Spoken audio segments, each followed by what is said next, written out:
cleaned up a little bit just now. Just kind of put some things in different places, I guess, if you want to call that cleaning up.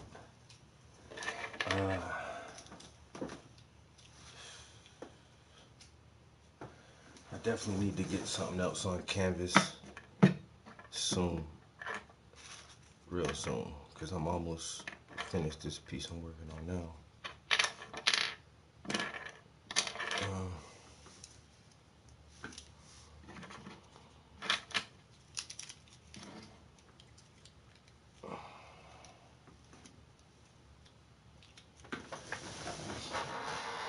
Gotta start a new painting soon.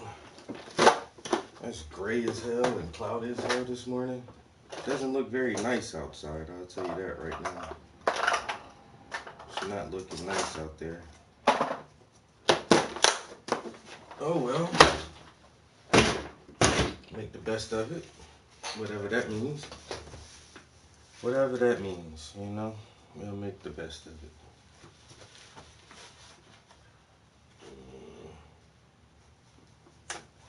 My hair feels kind of loose. Feels like it's everywhere.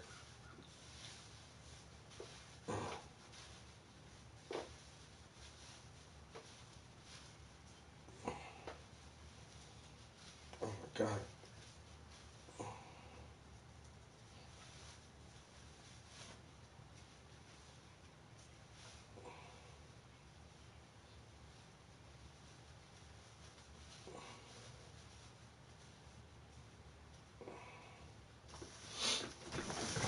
Alright, see if we can play it like that.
Show you guys why it is a bad idea to ever run away or splash in front of a shark.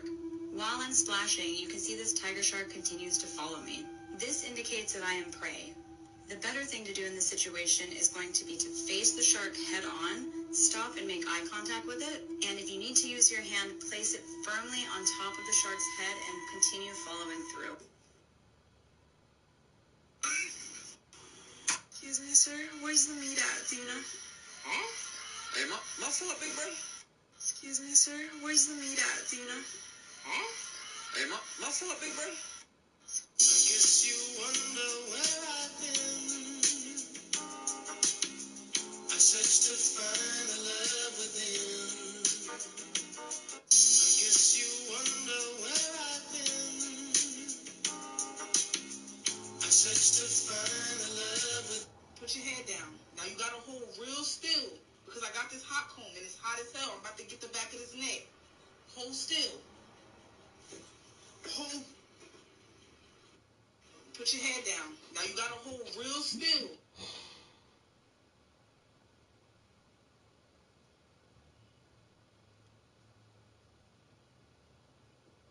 Did you know people who stay up late at night have more psychopathic tendencies than those who go to sleep early? Which one are you? I'm a psycho.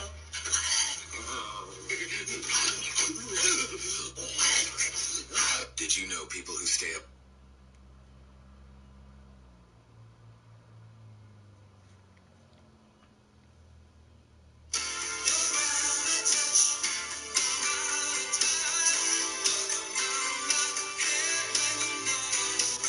Why is nobody talking about this part right here of the interview with Dr.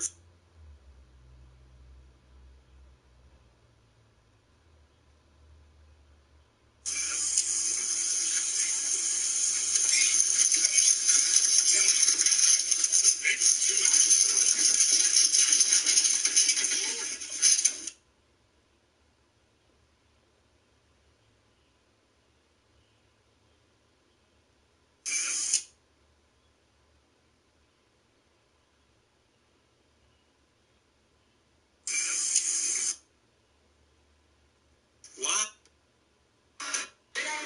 From the United States and United Kingdom. And you? What? Pakistan, yeah, Karachi. U.S.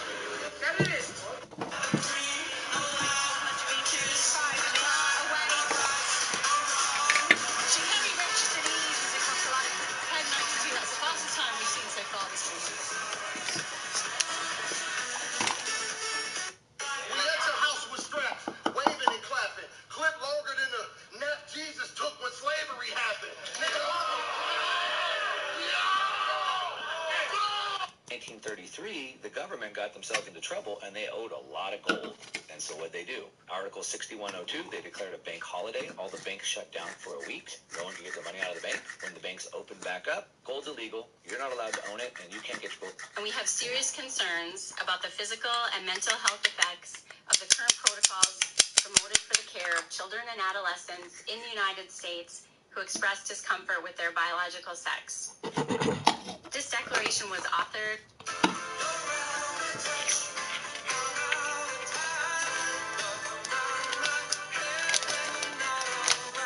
Why is nobody talking about this part right here of the interview with Dr. Phil? Y'all watch this. look at this map. I did a show about this.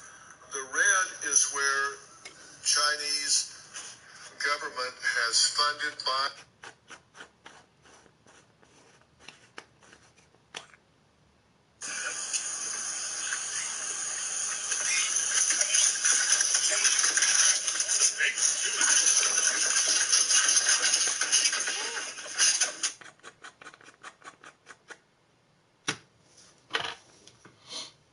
Western is always our chance to me, you know. All when people think like they don't have a chance, you know. Because the ball is round. You know what I mean? And me, you don't know what I go happen out there when the players them go out there to do what they have to do.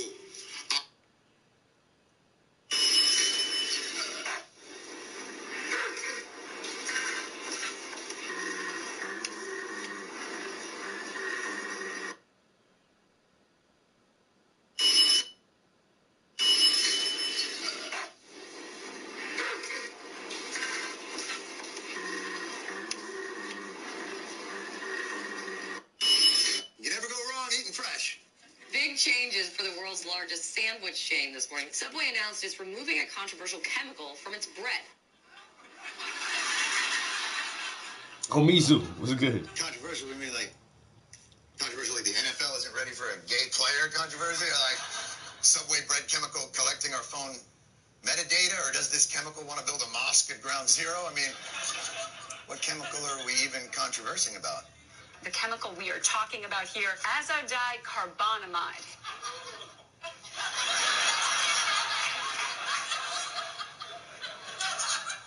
Supposedly, it helps make the bread look whiter and puffier, but it's also found in yoga mats and in the soles of our shoes.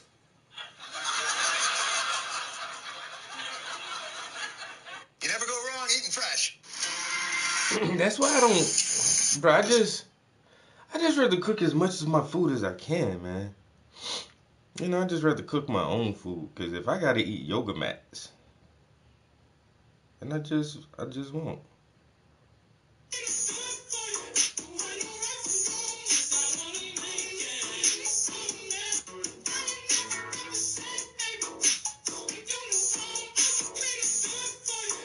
You're gonna run afoul of your medical license if you start doing that, aren't you? My medical license? Yeah. So you think that I should defend my medical license over people dying? Over people dying? Aren't you worried about losing it? Losing what? Your Medical TMB license? license, yeah. Really? Let TMB come after me. I should let people die because I'm scared of TMB. Or I should let people die because I'm scared of Anthony Fauci. I should let people die because I'm scared of WHO. I'm not scared of any of them. I'm not going to let people die. And if they come... Just getting ready for work. Oh, my grandma's calling. Hey. Hello. Hey. Good morning. Good morning. You streaming already? Yeah, I already started. I've been here for like 30 minutes. Alright. I'll let you go then. All right, I'll get some sleep. I'll talk to you in a little while. So you think that I should defend my medical license over people dying? Over people dying? Aren't you worried about losing it? Losing what? Your Medical TMB license? license, yeah. Really? Let TMB come after me. I should let people die Sample because Sunday. I'm scared of TMB. Or I should let people die because I'm scared of Anthony Fauci. I should let people die because I'm scared of WHO. I'm not scared of any of them. I'm not going to let people die. And if they come after me, it's going to be on. You're gonna run afoul of your medical license if you start doing that, aren't you? Pilgrims didn't wash their ass. Why were the Pilgrims and the European settlers so reluctant to cleanse themselves? Well, I found an excellent article from History.com that discusses this very topic. Before we get into that, how did natives wash themselves? And how did it impact and influence those who were newly arrived? So Native Americans would use cold water and different plants, like the soapweed yucca plant, in order to cleanse themselves. Many plants have antimicrobial properties, and they even used plant fibers to help exfoliate the skin. In addition, they also had mouthwash using this plant, which is wildflower gold thread. It was used as mouthwash and as a mouth cleanser, and on the gums for dental pain, also for teething. And even when it came to Native Americans using the bathroom, they had a really good sense of don't poop where you eat. So a hole would be dug not too far from where people live. The excrement would be put in the ground rather than on top because predators can track that kind of stuff. Or it would be excreted into water that was downstream because we understood the importance of raw sewage and how it can affect our health. England could have definitely taken some tips on that if you know anything about how polluted the Thames River became due to raw sewage. So anyway, back to the Stinkies. So when the Pilgrims arrived in Plymouth in the early 17th century, they didn't smell good. I love that History.com says they didn't smell terrific. And according to Native American accounts, like the Wampanoag who did bathe regularly, the Europeans did not. Natives even tried and failed at convincing them to wash themselves. Bathing, as you and I know, the Pilgrims didn't wash their ass. Why were the Pilgrims and the European settlers so reluctant to... That's why I be on Instagram and TikTok all the time. You learn way more for that shit than you do in school.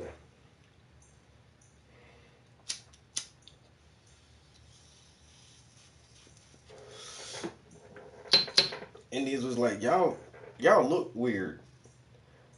Why you so pale? And why you smell so funny? What the fuck? Y'all niggas stink. Here, get this plant. If you put it in water and rub it, it'll foam up, right? You get that little foamy shit and wash the dirt off. Those are the new classrooms, yo. YouTube University and Instagram State College. YouTube University and Instagram State College.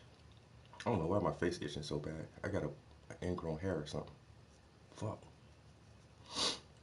My cup is in a way I can't read. Oh, the cheese. Did someone say cheese?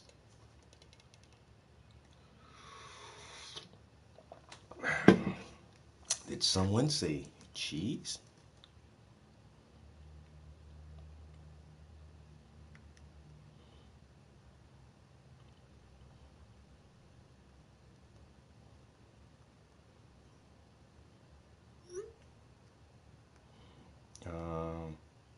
Is it too early for Instagram?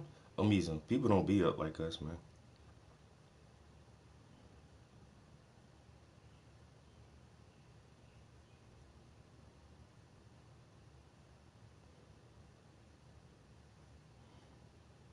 Did you hear about what they're doing with the transgender movement now?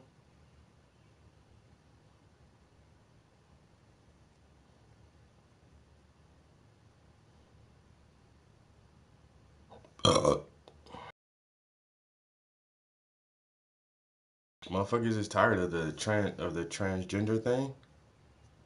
Hold on. I'm gonna get you squared away right here.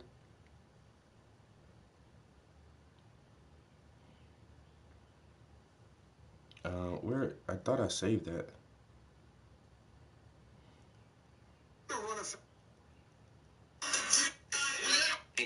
We have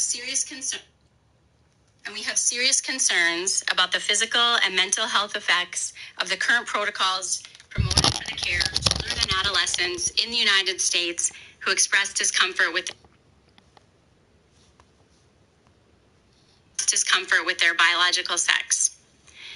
This declaration was authored by the American College of Pediatricians, but really it was developed from the expertise of hundreds of doctors, researchers, and other healthcare workers and leaders who, for years, have been sounding the alarm on the harmful protocols that continue to be promoted by the medical organizations in the United States. Despite recent revelations from the leaked WPATH files and the recent release of the final report from the CAST review, these medical organizations have not changed course. So we are calling on these medical organizations of the United States, including the American Academy of Pediatrics, the Endocrine Society, the Pediatric Endocrine Society, the American Medical Association, the American Psychological Association, and the American Academy of Child and Adolescent Psychiatry to follow the science and their European colleagues and immediately stop the promotion of social affirmation, puberty blockers, cross-sex hormones, and surgeries for children and adolescents who experience distress over their biological sex. In our declaration, we affirm that sex is a dimorphic, innate trait defined in relation to an organism's biological role in reproduction, male and female. This genetic signature is present in every nucleated somatic cell in the body and is not altered by drugs or surgical interventions. Consideration of these innate differences is critical to the practice of good medicine and to the development of sound policy for children and adults alike. Medical decision-making should be based upon an individual's biological sex. It should respect biological reality and the dignity of the person by compassionately addressing the whole person. We are here defying the claims made by these medical organizations in the U.S. that those of us who are concerned are a minority and that their protocols are consensus. They are not consensus, and we are speaking in a loud, unified voice, enough. And we have serious concerns about the physical and mental health effects of the current protocols promoted for the care of children and adolescents in the United States.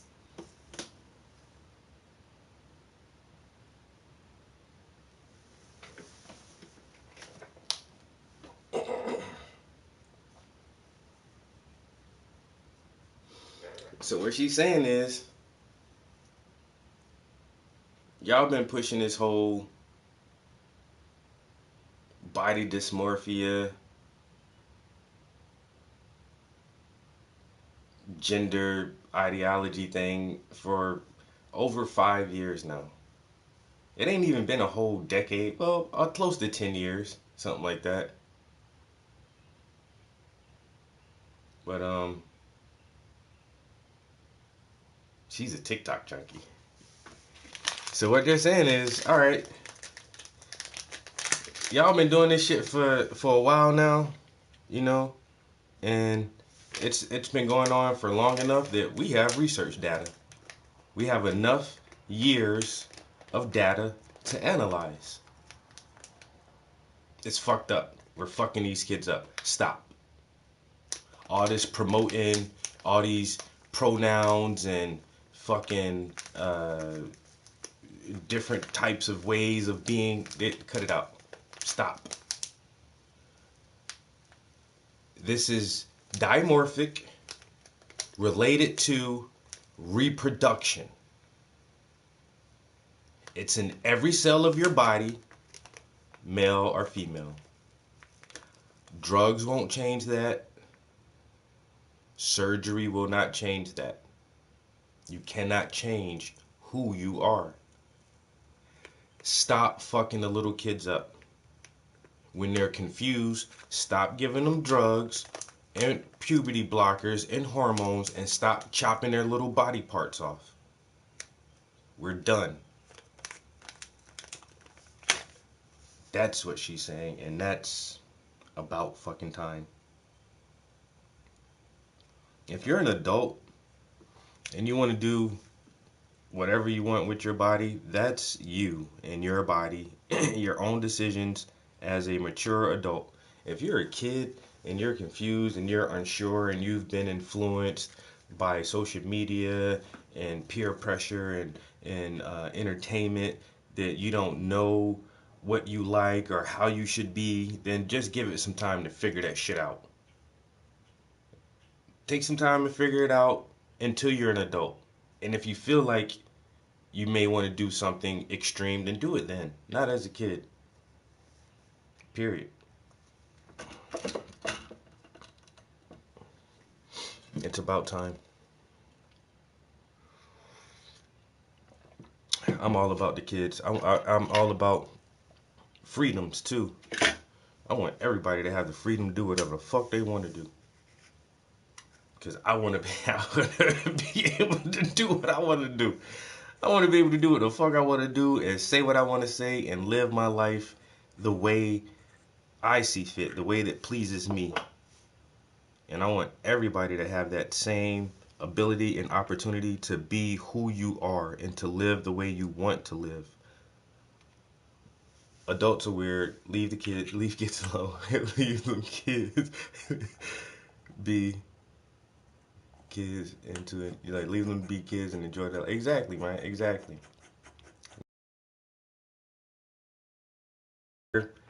Eccentric people as young little people, you know, then once again, educate them, encourage them as young people, and tell them that, you know, right now this is how it is, and when you're an adult, just like anything else, if you want to smoke, if you want to drink, if you want to do whatever you want to do as an adult, then do that as an adult. But as a child, and you know, you will stay in the child's place and you will follow the direction of your parents. And parents shouldn't allow kids to go to these extremes because they feel weird. We all feel weird growing up. It's called puberty. You know, we all feel really weird. And nowadays, these kids have access to so much information and media that, of course, they're going to be overloaded with stimuli that gives them different perspectives and different ideas, and planting in them these ideas that they would have never came up with themselves, and it makes them question things. And so don't jump right in head first. It'll take a while to figure that shit out. That's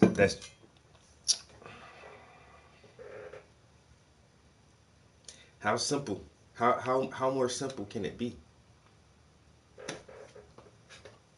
I mean, parenting isn't easy, and there is no perfect guidebook to be a parent.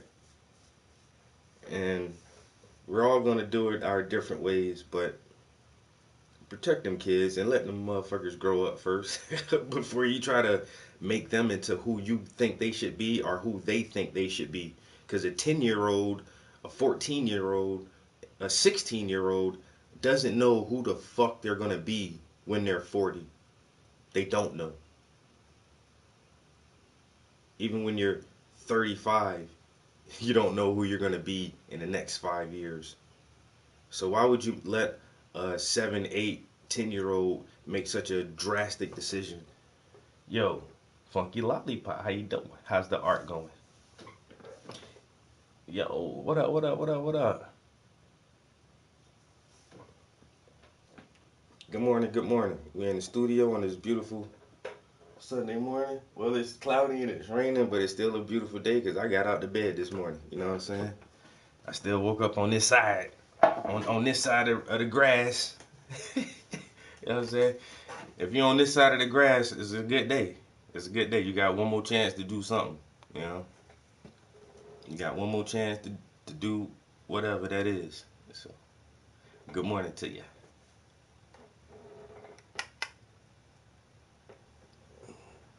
Yeah, it's a little light rain this morning. Ain't nothing too big, but that's Mother Nature just calming shit down.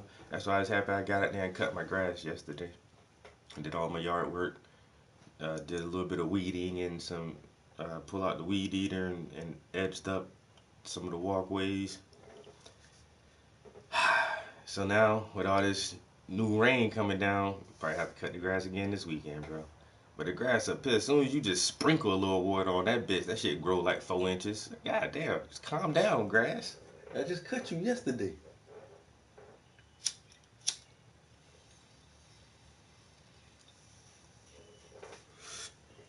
I got to start collecting some of the plants in my yard because I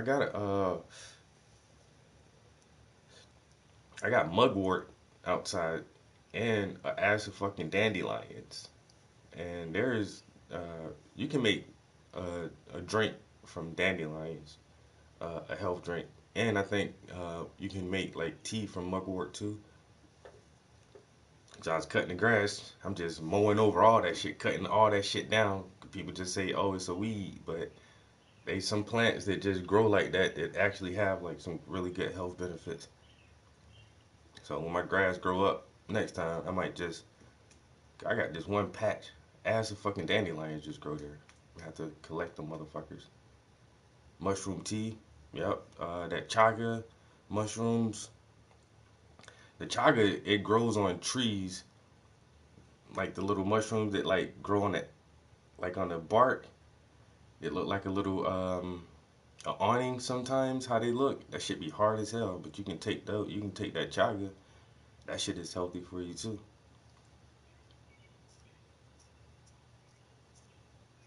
And I got a bunch of wild berries out there. Like there's a wild blueberry bush, and they're starting to ripen now. Cause once again, when I was cutting grass, I seen a bunch of them just on the ground, looking up like, yeah, them bitches ripe enough to start falling. I might collect some of them, make me a goddamn smoothie with that shit or something. Shiitakes.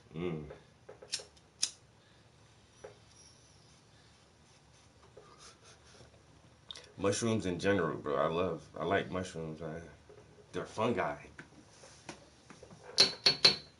The fun guy is a fun guy. He like to party and he won't lie. The fun guy is a fun guy. He like to party and he won't lie.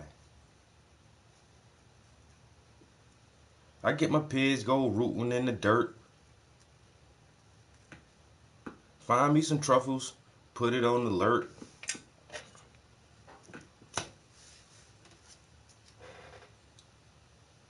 Do a little digging, you know it won't hurt.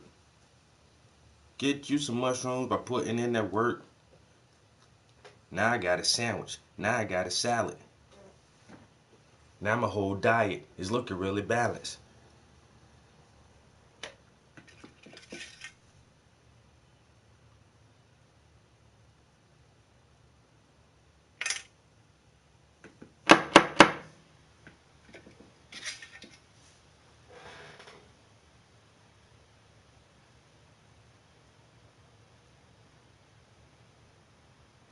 Because mushrooms are a very interesting organism.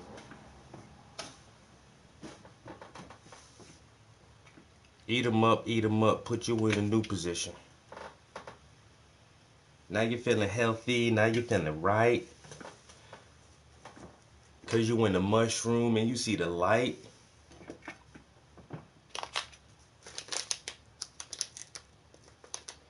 So you take a mushroom, swap it out for meat.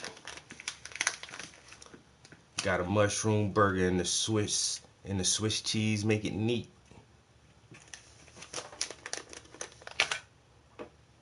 Chop it up in half, then I gotta eat. The mushroom is so unique.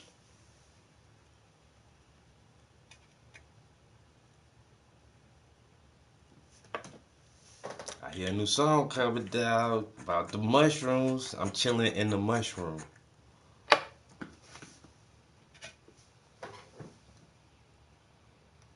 The mushroom song. Yo, Candace, what's good this morning? How you doing? It's Sunday. You on your way to church? Hallelujah. Amen. Praise the Lord. Nah, you ain't going to church? Instagram be weird, yo. Like I said, I got so many followers on Instagram, but people will pop in and they just look, and then they'll just leave out the stream. You're like, who the fuck is this? You follow my page.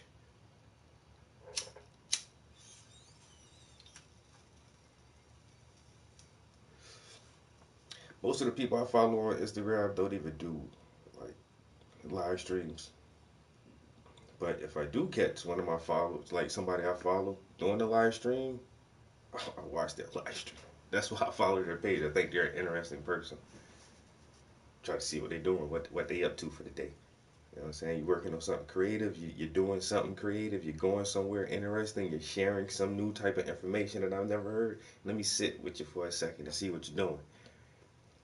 Like with my stream, people see it, they'll pop in and be like, what the fuck? And then leave out. I know my streams aren't very interesting, and I can't help that. I can't help that. This the interest factor of my stream is cumulative. You gotta watch my shit for a long time to be like, oh, that's kind of cool. But other than that, just if you sit here for like 2 minutes, I ain't gonna give you much. I can't give you much in like 2 minutes. I'll sit here silent for 10 minutes, sipping coffee. That's how you. I already know. I mean, you different, bro. You weird, man. You just in it for the long game. I don't know. And there's a couple other streamers I watch, and their format is just like this. It's a long format. We just sit and chill. Yo, Claire, good morning. How you doing?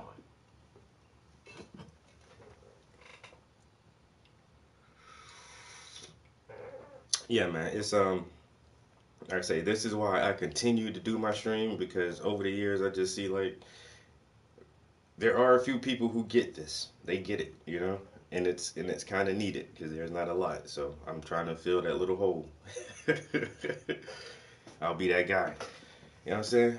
Bob Ross, how you doing this morning, Claire? What you getting into? You on your way to church? You know it's Sunday. I be fucking with people with this church shit on Sunday mornings. I don't go to church. I just be fucking with other people about that shit. Common unity. That's all we need, man. A common unity. You know what I'm saying? Right here, our common unity is art and education. Simple as that. We do the fuckery sometimes and a bunch of other shit. Our main focus, though, is art and education. And that's our community. If we have that common unity right there where we like art, we like education, we can sit and chill. You know what I'm saying? Build a format. It ain't nothing more than that. You know what I'm saying? I ain't with all the gossip and the drama and a lot of other woo-woo stuff. We can find that everywhere else. We can find all that everywhere else, yo. Let's make a little safe zone, a safe haven, where we can just. I be working on my laptop. I know that's right. You ever played around with Midjourney yet? Yo, the AI shit is crazy, yo. You never see me painting though. What? You never see me painting? Huh? Girl. You never see me painting.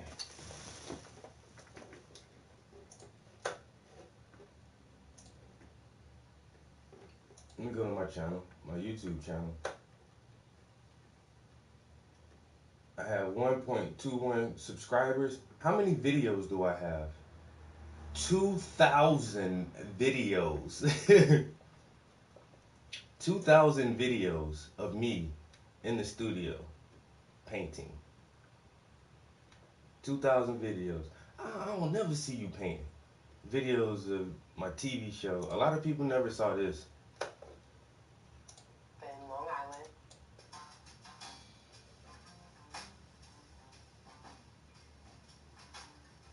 Welcome to another episode of Electric City Television's Roundtable Discussions. I'm your host, Travis Prince, and today my guest is Rose Daniels. Hey Rose, how's it going? Pretty good. Thanks for having me. Yeah. So glad to be here. Exactly. I'm so excited to have you here too. So the first thing I want you to do. Yeah, me and the homie were just talking about that though, because I stream for so many hours that, yeah, like the first part of my stream, I just normally sit and chat, and that bores a lot of people. Yeah, I normally be talking. I talk a lot, but I paint a lot too. I just being here so long, like it takes a minute to get to the painting.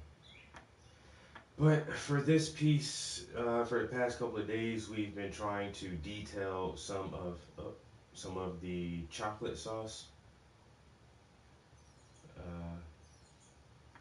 and it's coming along pretty good so far. So I'm kind of like in this area a little bit here, and then we'll add a detail there to this portion, and then once I detail the chocolate on the banana here, the entire canvas will have at least one detail layer on everything. And then I can go back and start adding the final detail layer to the skin tones on the feet, the final highlights on the polish. Then I can add the final details to the bananas. And then I'll come back in the very end and add the final details to the chocolate sauce, like the really bright reflective highlights right there. So that'll be probably some of the last stuff that I do. You want to do the bright whites at the very end, so that it's just really strong, so that your pigments aren't mixing with the other colors. So I'll let all of that dry really good. Come back once more for the final details, and I'm thinking maybe by the end of next weekend I can have this done, because I do work 5 days a week. So today's my last home day in the studio, and so I'll try to get a good couple hours in today, and then whatever time I can get in the evenings throughout the week, and then next weekend I'll come in here and hit it hard again. Like I say, hopefully by next weekend I can start tightening this one up, and I want to start a new canvas before I move on to my other pieces. So I have 2 other canvases that are already prepped, but I don't, like I said, I want to start another, at least put something else on canvas before I move to the next one. And I'm not really sure what I'm gonna do next, honestly. So I'm working on 3 different series right now, and I think I'll add a piece to my newest series. I just have to narrow it down, because I have a couple of different ideas that I want to incorporate into that series. I'm just not sure which one I'm going to do first. So that's another one of my goals for this upcoming week as well. As I work on this piece and try to get this one close to the end, I also need to be thinking about what I'm going to do next. And so that really has to be like in the forefront of my mind, because I'm going to need to do that in the next few days. But once again, if you like doing digital stuff and creating stuff on like tablets or laptops, definitely check out Midjourney. There's another creative tool, Sono. It's a music generating AI tool. That shit is crazy. I already used it one time to make a song. So now what I want to do is I want to put my song lyrics into the AI and tell the AI to make a song using my own original song lyrics and see what it comes up with. What? Oh, the 2 new episodes? Yeah, bro. Well, they're old. I just never had the file for it, so I can put it on my own personal Instagram. But they've been out there for a while. Like I did those over a year ago. I want to try to get at least 1 or 2 interviews in this year.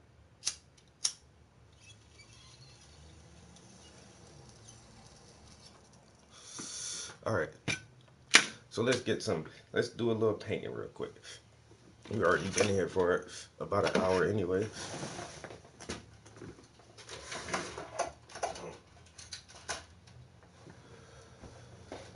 Let's go to, where is that I was at?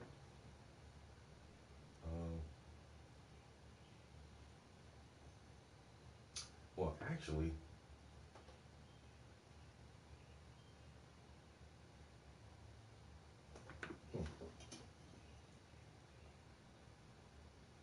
I might can work like right there in between that spot just a little bit, and then we'll go to this chocolate. And once again, I'm really just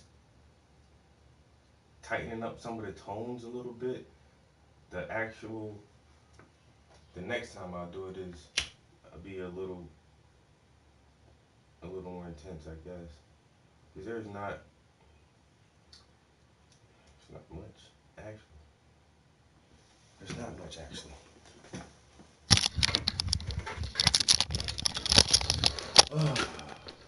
I'm procrastinating. I ain't lying. I'm procrastinating. Let's do it. So, got the YouTube camera. We're gonna get YouTube set up. YouTube. Say what's up to Instagram. You know what I'm saying? We're in here chilling. Instagram. Say what's up to YouTube. This is why I be needing an assistant, man. I'm the cameraman, the sound guy, the DJ, the voiceover, the host, and the painter. Man. And I gotta run the media, the social media site. I be doing too much. Where we at? So here. Let's see.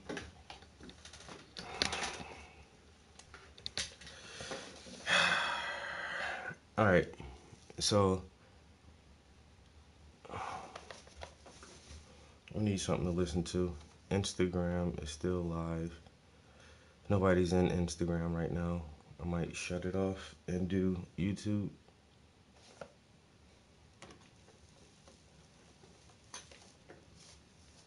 Insta, is anybody there? Do y'all want to chill and check it out? Because there's no one in that feed right now. And if that's the case, I can do YouTube. If that's the case.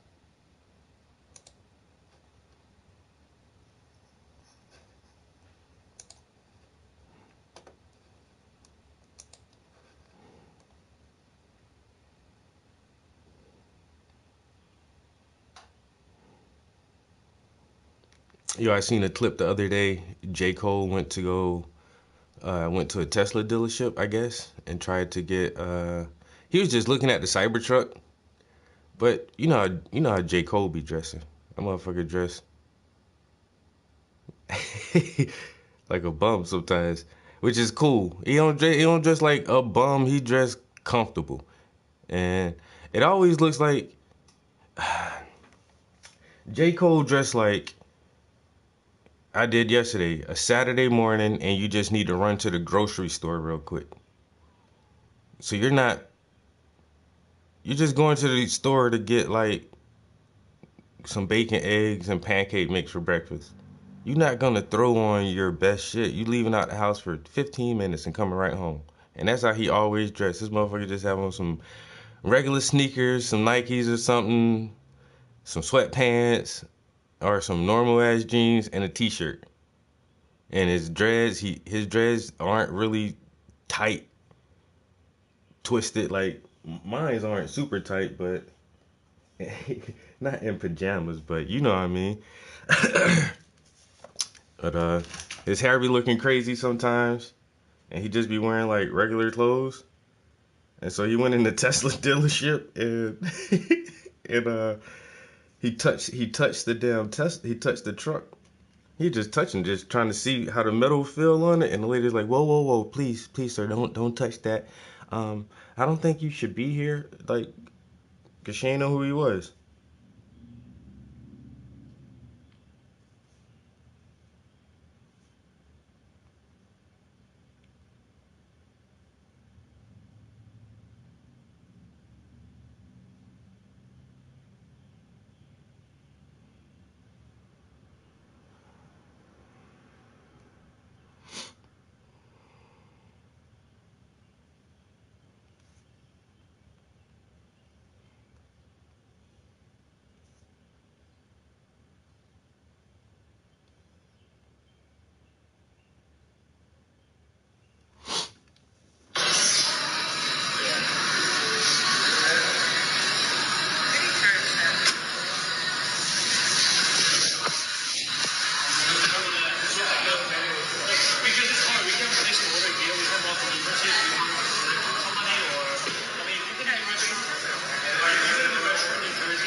She told him don't touch it.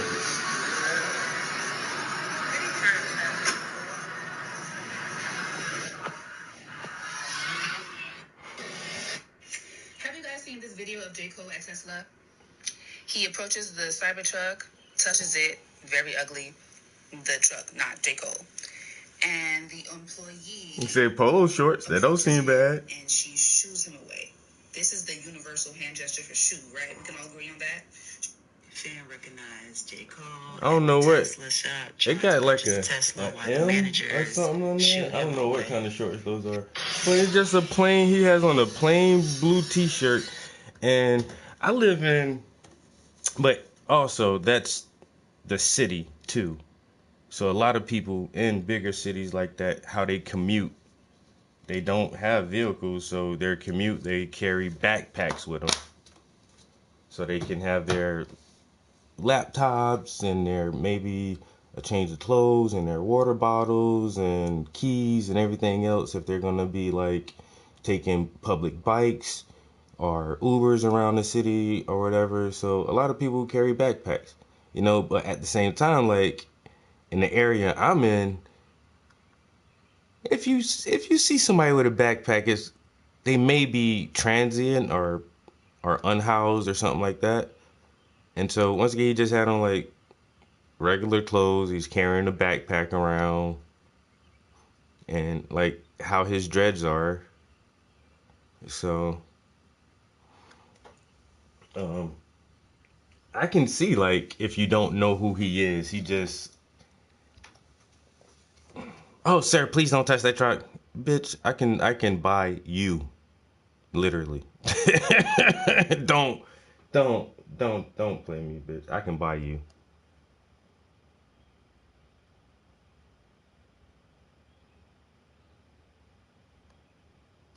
Yeah, they saw the backpack and assumed something. Man, that's what backpacks give like a weird thing.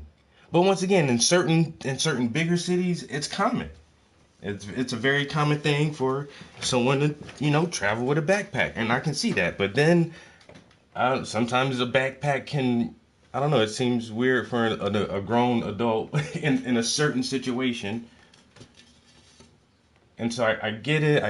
I kind of get it. I don't get it. You know,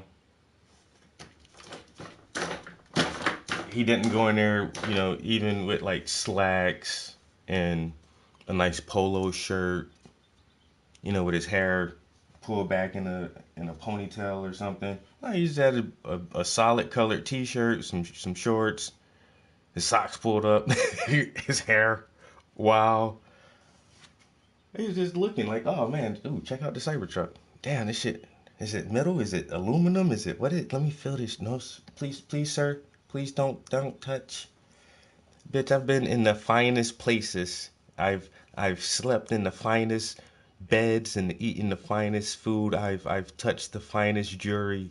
And this ain't shit to me. It's just a car, bitch. It's just a car. Calm down. Calm your ass down. It's a car. If I touch it, I'm not gonna break this thing. Sir, excuse me. That was funny.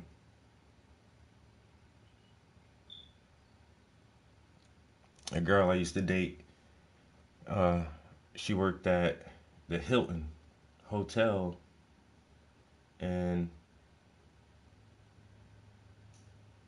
she did catering. So she was always in like the banquet area and at the bar. And one night on her shift, it was her downtime, and she was just sitting at the bar chilling. And this guy walks in and orders just like a simple drink, a White Russian or some shit. And he's just sitting there chatting and asking everybody, he's sitting at the bar by himself, so he's talking to the bartender and everybody. And she said it was kind of late and there wasn't really anybody in there. And he just wanted to have a quick drink. He talked about just random stuff, the weather, asked how people were doing, this and that. And left a little tip, and he left. And when he left, the coworker told the girl, she was like, that's the owner. She's like, the owner of what? She's like, of the hotel, bitch. He owns this hotel, and he owns 2 other hotels in the city, and he owns like a couple of hotels down at the beach. Like, yo, he's the owner of these hotels. And yo, the girl, she was like, this motherfucker was so plain and so mild mannered. You would not. Yo, she was like, yo, he had on some regular khaki, maybe some Docker shorts, some boat shoes, and like he's an older white guy. He had on like a polo, nothing, just a no-name, like cheap little polo shirt, no jewelry, not even a watch. I said he had a watch. You couldn't tell it, like, you couldn't see money like in his jewelry, because some people, they be dressing plain, then they be wearing a Rolex. So she was like, yo, this dude ain't had no jewelry on. I think he had a wedding. She said he had a wedding ring, and that was it. But if you walk by this motherfucker, or if you was standing behind him in a grocery store, you think he was just Joe Schmo. Nobody, like,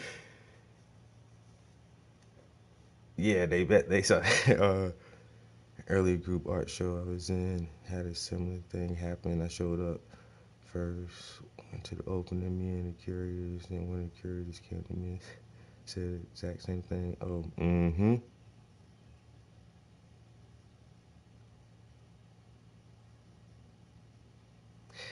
Yeah, skateboarding with a backpack. Like, sir, excuse me, sir. Don't. Yo, I'm the artist. Calm down. Like, what is she doing? I belong here.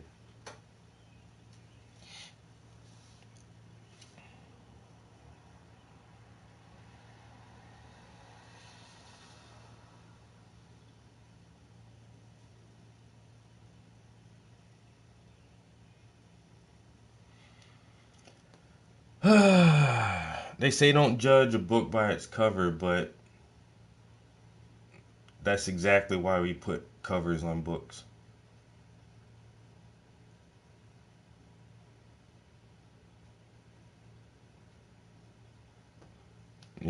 So once again, I get it. Damn near all the time.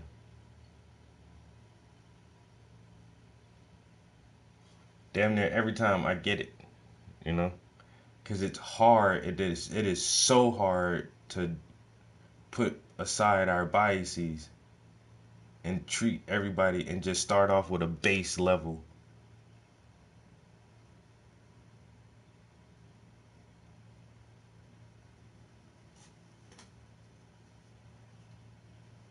To start off with a base level interaction for everybody.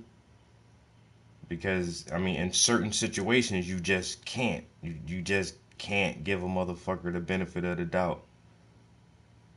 Because in the dark area or some weird ass shit, and a motherfucker approach me too fast or awkwardly at the wrong angle or something. Whoa, motherfucker, what you doing?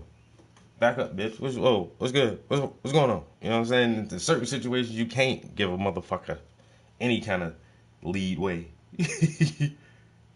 You know? Because I'm looking at you, and you look weird, and you running up on me, bitch. Fall back. Fall back, bitch. But then in certain situations where you're safe, in that instant right there, in that instance, where you're clearly safe, it's in broad daylight, you're not alone, he looks a little whatever, but at the same time he doesn't seem like a threat. And nowadays at the same time, backpacks, it's just that's why now in high schools, I think, I don't know, at least in this area, you have to have a see-through backpack. You can't have a solid backpack at school. Concealment, you know? That's what I be thinking too, man. Look, nigga, what you got in that backpack, bro?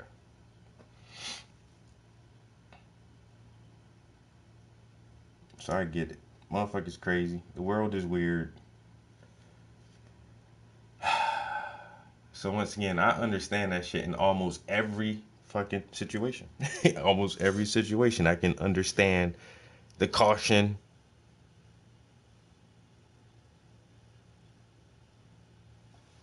It caught me off guard. The curator went up to her, told her who I was, and then her whole tune changed. I'm sorry, bro. My bad. You just, it wasn't the skateboard, and it wasn't the backpack. It was the combination of the skateboard and the backpack, and how you dress. So, my apologies. Your art is really dope, though.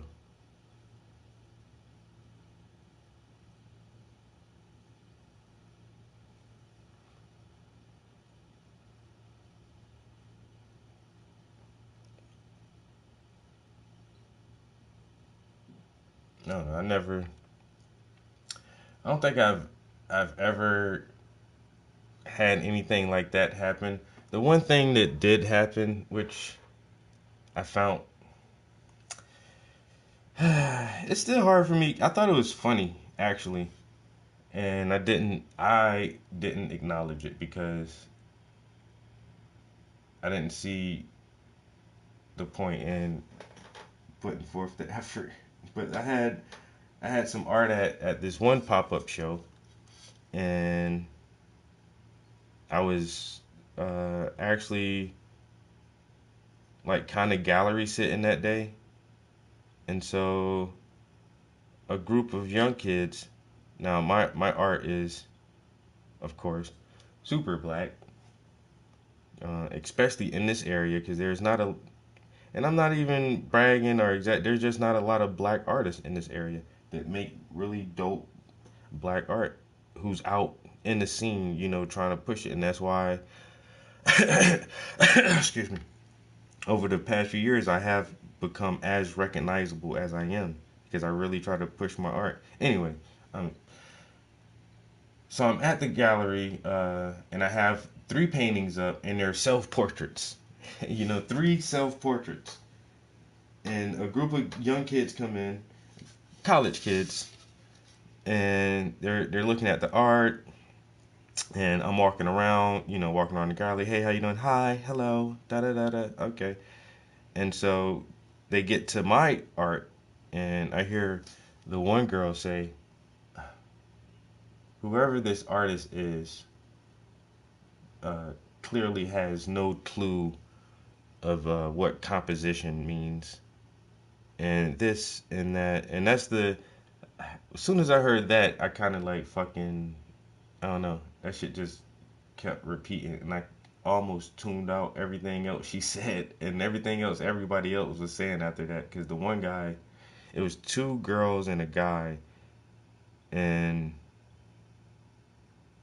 the girl said, "This artist, whoever did this, clearly doesn't understand composition. Because why would he just put the words here?" And the guy was like, "Yeah, it's off centered, and I mean, it doesn't. It's just floating, or and his like it doesn't even go together." And the girl was like, "Yeah, like and so I kind of just wandered away from them while they gave their little critique of my art, but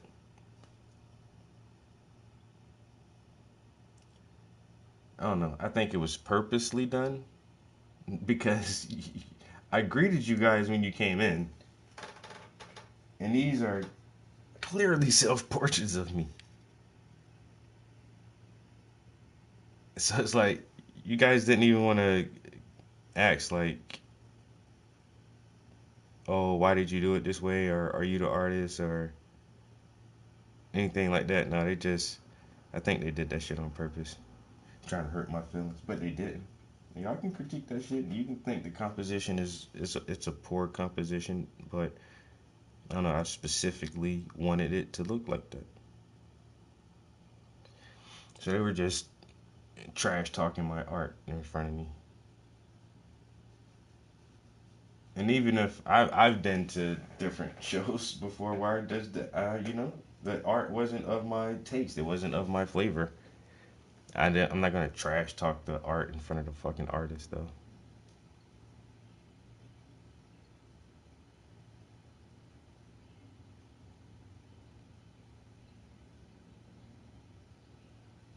Yeah, that shit shouldn't discourage you. Like that shit didn't discourage me.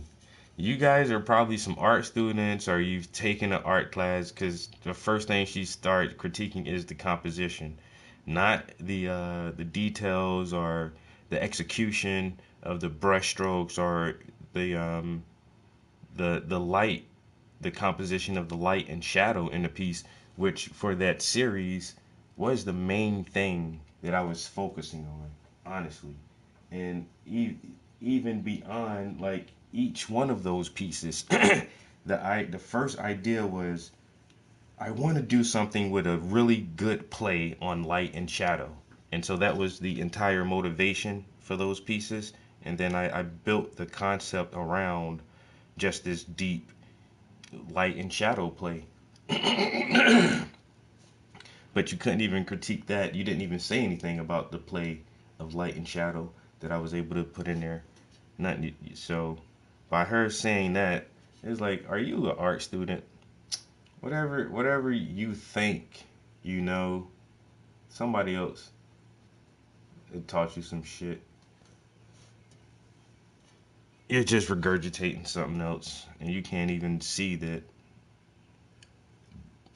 the composition is purposely done to break the fucking mold, to make it different. Why am I always gonna stick with the same old, same old? Are you scared to jump out the box and do something different?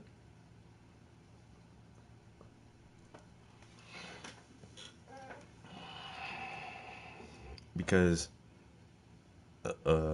originally the pieces, so what the composition part, what she was critiquing is the positioning of words. So I did a series called The Writer, where it's self portraits, but once again, it's a play on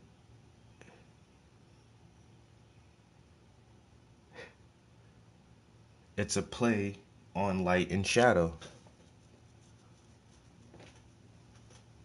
So I did portraits, and I purposely off-centered the portraits to show this darkness that I'm standing in. And then, like, within the darkness, I was like, okay, there's a bunch of negative space here. How can I play around with this negative space? And I don't know, I was like, what if I just write my poem in there?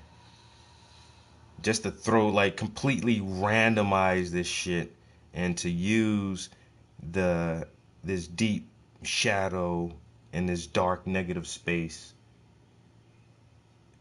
to talk, to utilize that as a platform to make a motherfucker read some of my poems. And so I just wrote the poems in the negative space on the canvas. And so that was her critique, is, oh, the composition is like, he doesn't understand composition. Why is these words just randomly here? Because, bitch, you ain't never seen nothing like that before, that's why. Now, go do your own original composition. And let's not always follow tradition. You gotta fucking break the molds somewhere and change things up a little bit here and there. Goddamn.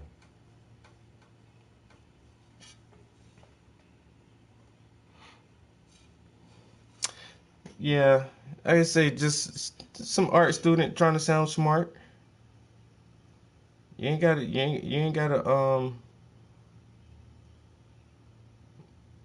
do that at the behest of someone else, motherfucker. Like I say, when they went close to the, cause I watch motherfuckers. Shit, you coming into the gallery, I'm gonna see if you gravitate towards my art. How long do you take to, take in the art? Are you analyzing it? Are you examining the details? Are you really taking this in? And so when I'm in those settings like that, yeah, the same thing. I don't initially just run up to a motherfucker like, "Hi, I'm Travis. I'm the artist." I just wait and see. I like to watch and see and watch it naturally. And so I'm watching them, and then as they're moving towards the art, I just, once again, I'm in the gallery. I'm just kind of strolling, walking around until I get a little close to them. I'm not right beside them, but I'm close enough to hear what they're saying. And as soon as she says that shit, I'm like, oh, you're one of those. You know that's me, right? You know that's me.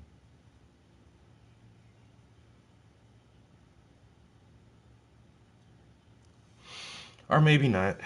Maybe not. Maybe they didn't know it was me. And that's why I always say, I don't know.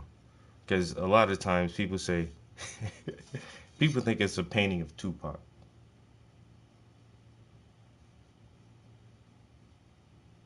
So there's been one or two times where I had to correct somebody, and I'm like, no, that's not Tupac.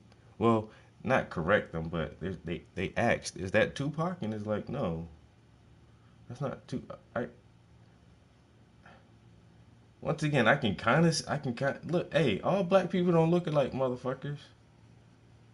I can kind of see that a smidget. Like, I can see that if you just, if somebody was flashing you like flashcard images, one per like 2 per second. Like if you only had like a half a second to see an image flash before your eyes like that, I can, okay, maybe if it, was that Tupac? I don't know, maybe that kind of yeah, but if you standing there looking at this motherfucker, really looking at it, bitch, that's not Tupac. What the hell?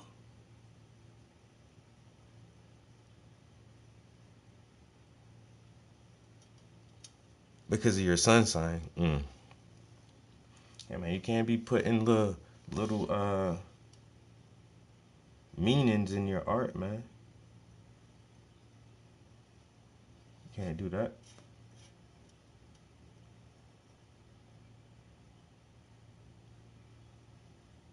I got this one painting of these two guys on a subway train, and one guy is robbing the other guy at gunpoint.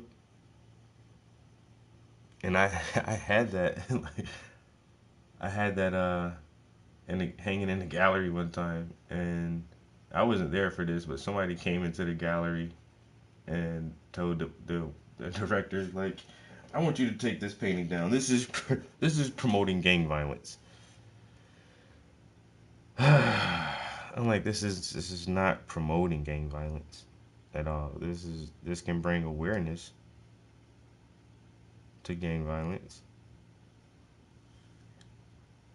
I'm not promoting gang violence at all. And then the piece is called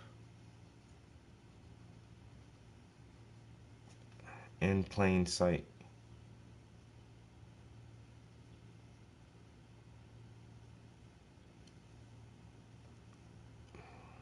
Because yeah, there's these two guys on a train, and one guy is robbing the other guy.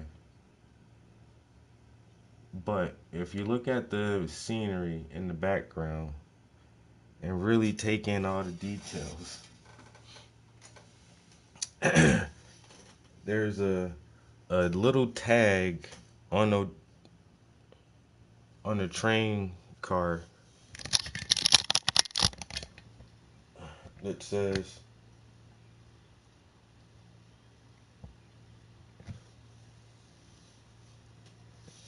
I don't know how my camera was all fucked up like that the whole time. My bad, bro. There's a message on the train car that says 9/11 was an inside job.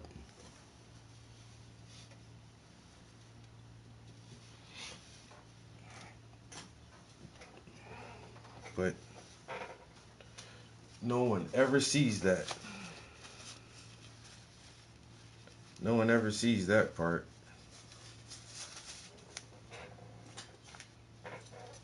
And it's small. It's written really small.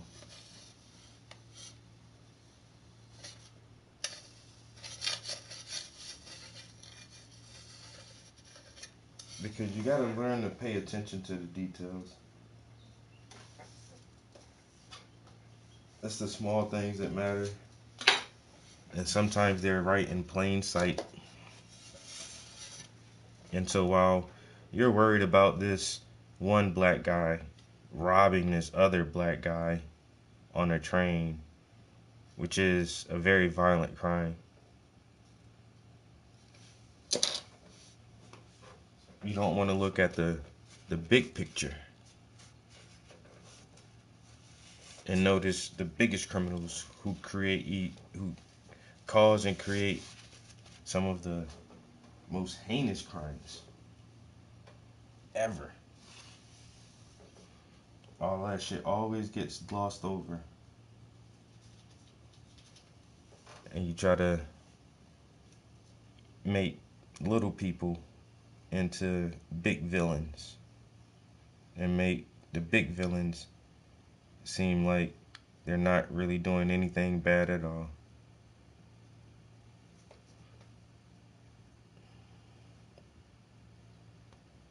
You're promoting gang violence. That's all you can see in this painting, ain't it? I bet that's all you can see. You don't even want to look deeper into this piece and see what the surrounding circumstances consist of.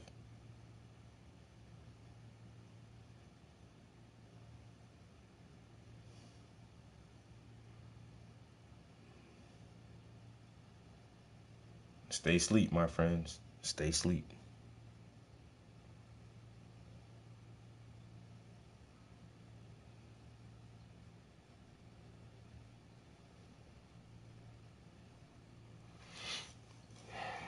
Like I said, that's why I try to watch motherfuckers to see. Are y'all even gonna pay attention to the details in this thing? Are you gonna look deep into this piece? I doubt it. Ready for faster internet? Get ultra-reliable, ultra-fast internet for just $20 a month. Standards, grant security, they were much more trustworthy. Right now, what we have is we have a culture of expert witnesses. And the culture of expert witnesses is eroding trust in experts. And I think that if the experts would... At Vistaprint, we print everything to show off your brand. So you can print it like Simon's Restaurant and outfit your... Along with experts. So I invited my friend Eric Weinstein, who is an eminent scientist, mathematician, and friend. We had dinner the other night and kind of were discussing this. So I wanted to bring him in as well, and he's graciously joined us. So we're going to talk. Hopefully I'm going to get to a better microphone in just a bit. But I know that Eric's had some thoughts about this as well. For me, I'll just be honest, I'm very worried when people go on huge platforms, the biggest English language speaking podcast, or English language platform in the whole world. And Joe's had on scoundrels like me, but he's had on a lot of people lately who are not only counter-narrative, unorthodox, heterodox thinkers, but are actually calling into a question the following phenomena: the moon landing, the various hypotheses about the Earth not being flat, or not being flat, being round. Hopefully that wasn't clipped for my 10-year review. And that the Earth may not be round, that the Earth is in fact flat, the moon landings were a hoax. Now we're hearing questions about the properties of the natural numbers and equations, including strange behaviors that Eric will summarize as well. So to have this happen, as well as things that aren't conspiracies, having Robert F. Kennedy Jr. on talking about the COVID vaccine and other issues that he spoke about. But he's had on people from Tucker Carlson to Bart Sibrel to recently Terrence Howard. And the question I have is if this is a good thing for science and for society. I wanted to have Eric. Wow, he doesn't like Tucker Carlson? Share your experience. Who doesn't like what Tucker? Have you experienced as fallout as someone who is extremely large platform? This is makes the thing. him a good person to talk to. With Tucker, I think Tucker is honest. All right, at least he he appears to be honest. And I don't agree. I don't agree with everything Tucker says. I just don't. You know. But this guy just seemed like, he had Tucker on, and that's a dangerous thing. He has people on who gives a flat Earth debate, or who says the moon landing was a hoax. Okay, and you know what? Having these people on the largest English-speaking podcast platform in the world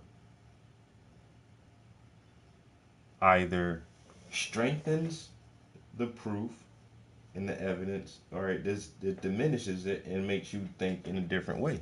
So why are you scared of that? Why are you upset that he has a plethora of people from all diversities of education and background and life viewpoints? I don't think that's dangerous. If a flat earther gets on there and says the earth is flat and here is my evidence, if science is strong enough, science can say you're wrong. And we don't agree with that, and we can prove you wrong by using this method. Simple as that. I don't see how that is dangerous.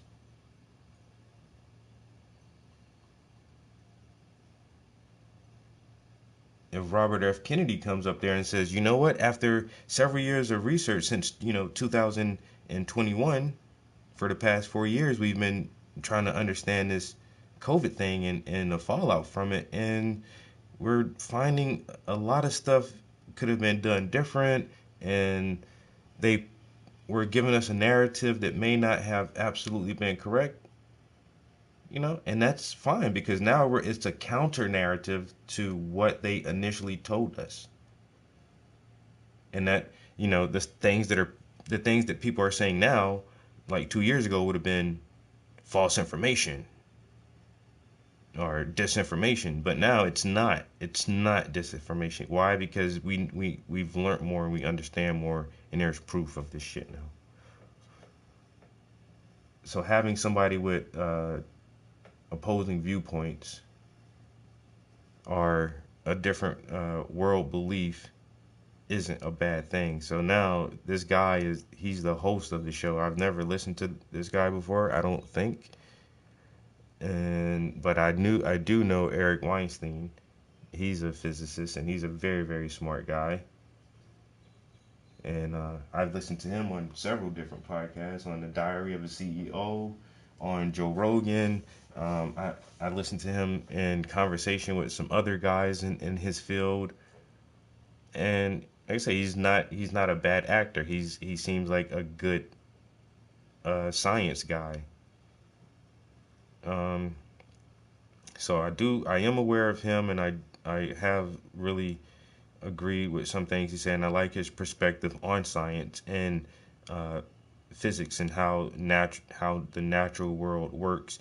But when Terrence Howard went on Joe Rogan, that interview or that conversation was just like so it was filled with so many weird topics and stuff that it just blew the internet. And so now I guess they're going to discuss things that Terrence said. So Terrence is not a degreed physicist or scientist or anything like that. He's just a person who's been doing research on his own. And so now you have these two people who are legitimate scientists, and they're going to, I guess, critique some of the things that he put forth when he sat down with Joe Rogan. And this should be interesting.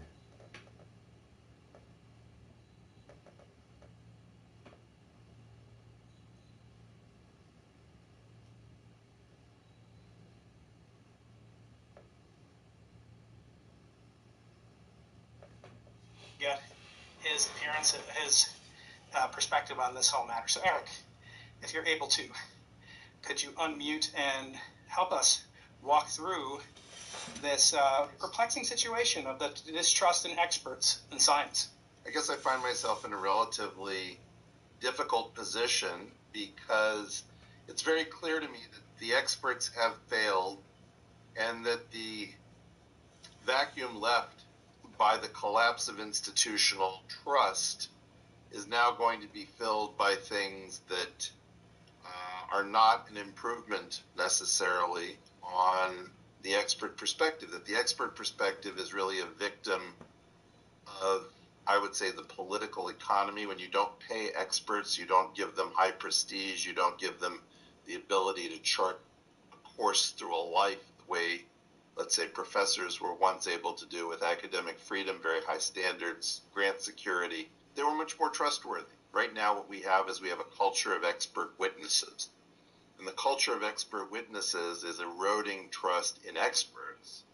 And I think that the experts would do very well to take that very seriously, not to reflexively say, ha ha ha, people believe now in a number system where 1 times 1 equals 2. Instead, what they should be doing is say, what is it that we've done that has lost so much credibility so quickly? And I would say it has a lot to do with COVID origins.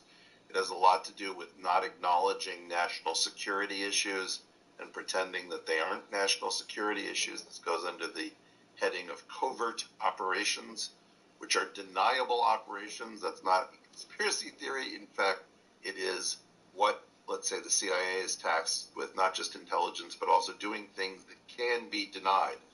And so by denying way too many national security things, by denying scientific things, by not paying people, by allowing for all the gamesmanship in academics, a small number of topics, particularly COVID origins, the COVID vaccine, lying about inflation, lying about the Fed, the money supply, M1, M2, being deceptive about Ukraine and Russia and the risks that are being run, et cetera, not covering the Jeffrey Epstein story, not covering the firebombing of the federal courthouse. See, Weinstein too smart.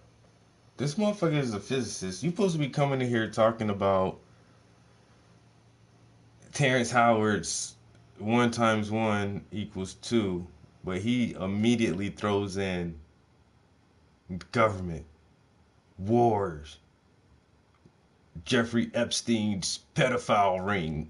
This is why nobody trusts government at all, because you're all fucking corrupt. Yo, Weinstein is hitting them with too much shit. Like, wait a minute, I thought this is science. Bro, he's going in on everything.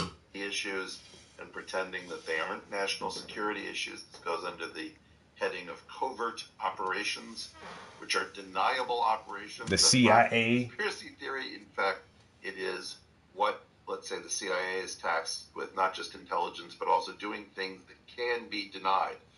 And so by denying way too many national security things, by denying scientific things, by not paying people, by allowing for all the gamesmanship in academics, a small number of topics, particularly COVID origins, COVID vaccine, lying about inflation, lying about the Fed, the money supply, M1, M2, being deceptive about Ukraine and Russia and the risks that are being run, et cetera, not covering the Jeffrey Epstein story, not covering the firebombing of the federal courthouse, where you could see a daily battle, but then it didn't appear to be a big deal to our major news organizations. This is the thing that's destroying expert credibility. Now, yes, the problem is that on the other side, we're really going to talk about 1 × 1 = 2 and 0 doesn't exist. And I mean, come on. Well, one thing you left out is the greatest concentration of experts in the system. Comparing professor, member of the academic institution, and you being an academician, a scholar, and an intellectual, all your life spent around academics and in academic settings. I find that to be one of the nexuses that you might have omitted, maybe not intentionally, but we're seeing a concomitant destruction of the respect for universities, which used to be the paragon of civilization, being completely eroded at my campus, at your alma mater, Harvard, and many other institutions. How do you think the universities play into this, and what culpability do they have when you hear, the kind of chants that are going on campus, and then you also see the intellectual pushback to such individuals as myself? Well, roughly speaking, the universities have been on a slide since the late 60s. The legal changes that have been inflicted on universities include the Mansfield Amendment, which cut off military funding for blue sky research, the Eilberg Amendment in 1976, which changed the immigration status, the Bayh-Dole Amendment in 1980, which gave universities the right to commercialize their findings, which made it the case that blue sky wasn't a mandate because it was supposed to be the thing that the market couldn't do.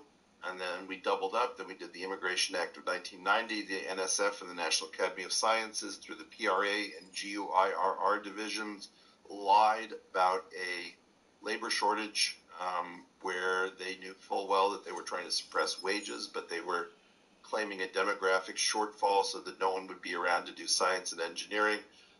The number of changes in the environment, in law and in funding, cancellation of the SSC, Superconducting Super Collider, changes in the structure of the NIH under Reagan. Basically, what we've done is we've taken something that was secular sacred. Like, we have reverence for universities, even though we don't tie it to God, because we revere knowledge. There's sort of a respect that you have for books. Even if the book is Thin Thighs in 30 Days, if it has a spine and papers between it, it might be a bad book. But people who revere books, revere learning, have been taking it on the chin, because effectively what we've done is we've turned this sort of, I don't know what you want to call it, a monastery or a nunnery into a house of ill repute, and it's too close to business. It's it doesn't have the right relationship to the military. I wish we had in the U.S. a more open relationship to the military, where we have some say in the ethics of the toys that we create. But what I find is that it's been a long slide since around 1970, and these universities are going to have to. There's a very important part of the New Testament where Jesus visits the temple and sees the money changers and is not happy with what's going on in his father's house. As he breaks out the whip. He breaks out the whip. Well, there's time for love everyone Jesus, and there's time for kick ass and take names Jesus, and this is the time to kick a lot of people out of the university. And speaking of whips and universities and physics, our specialization are string theory. As a whip, as a cat of nine tails, what is it doing to contribute to this problem or maybe ameliorate it? Oh boy, I mean, this is the thing, right? At some level, I don't think any string theorist, no matter the most ethically badly behaved string theorist, is not confused about whether 1 times 1 equals 2.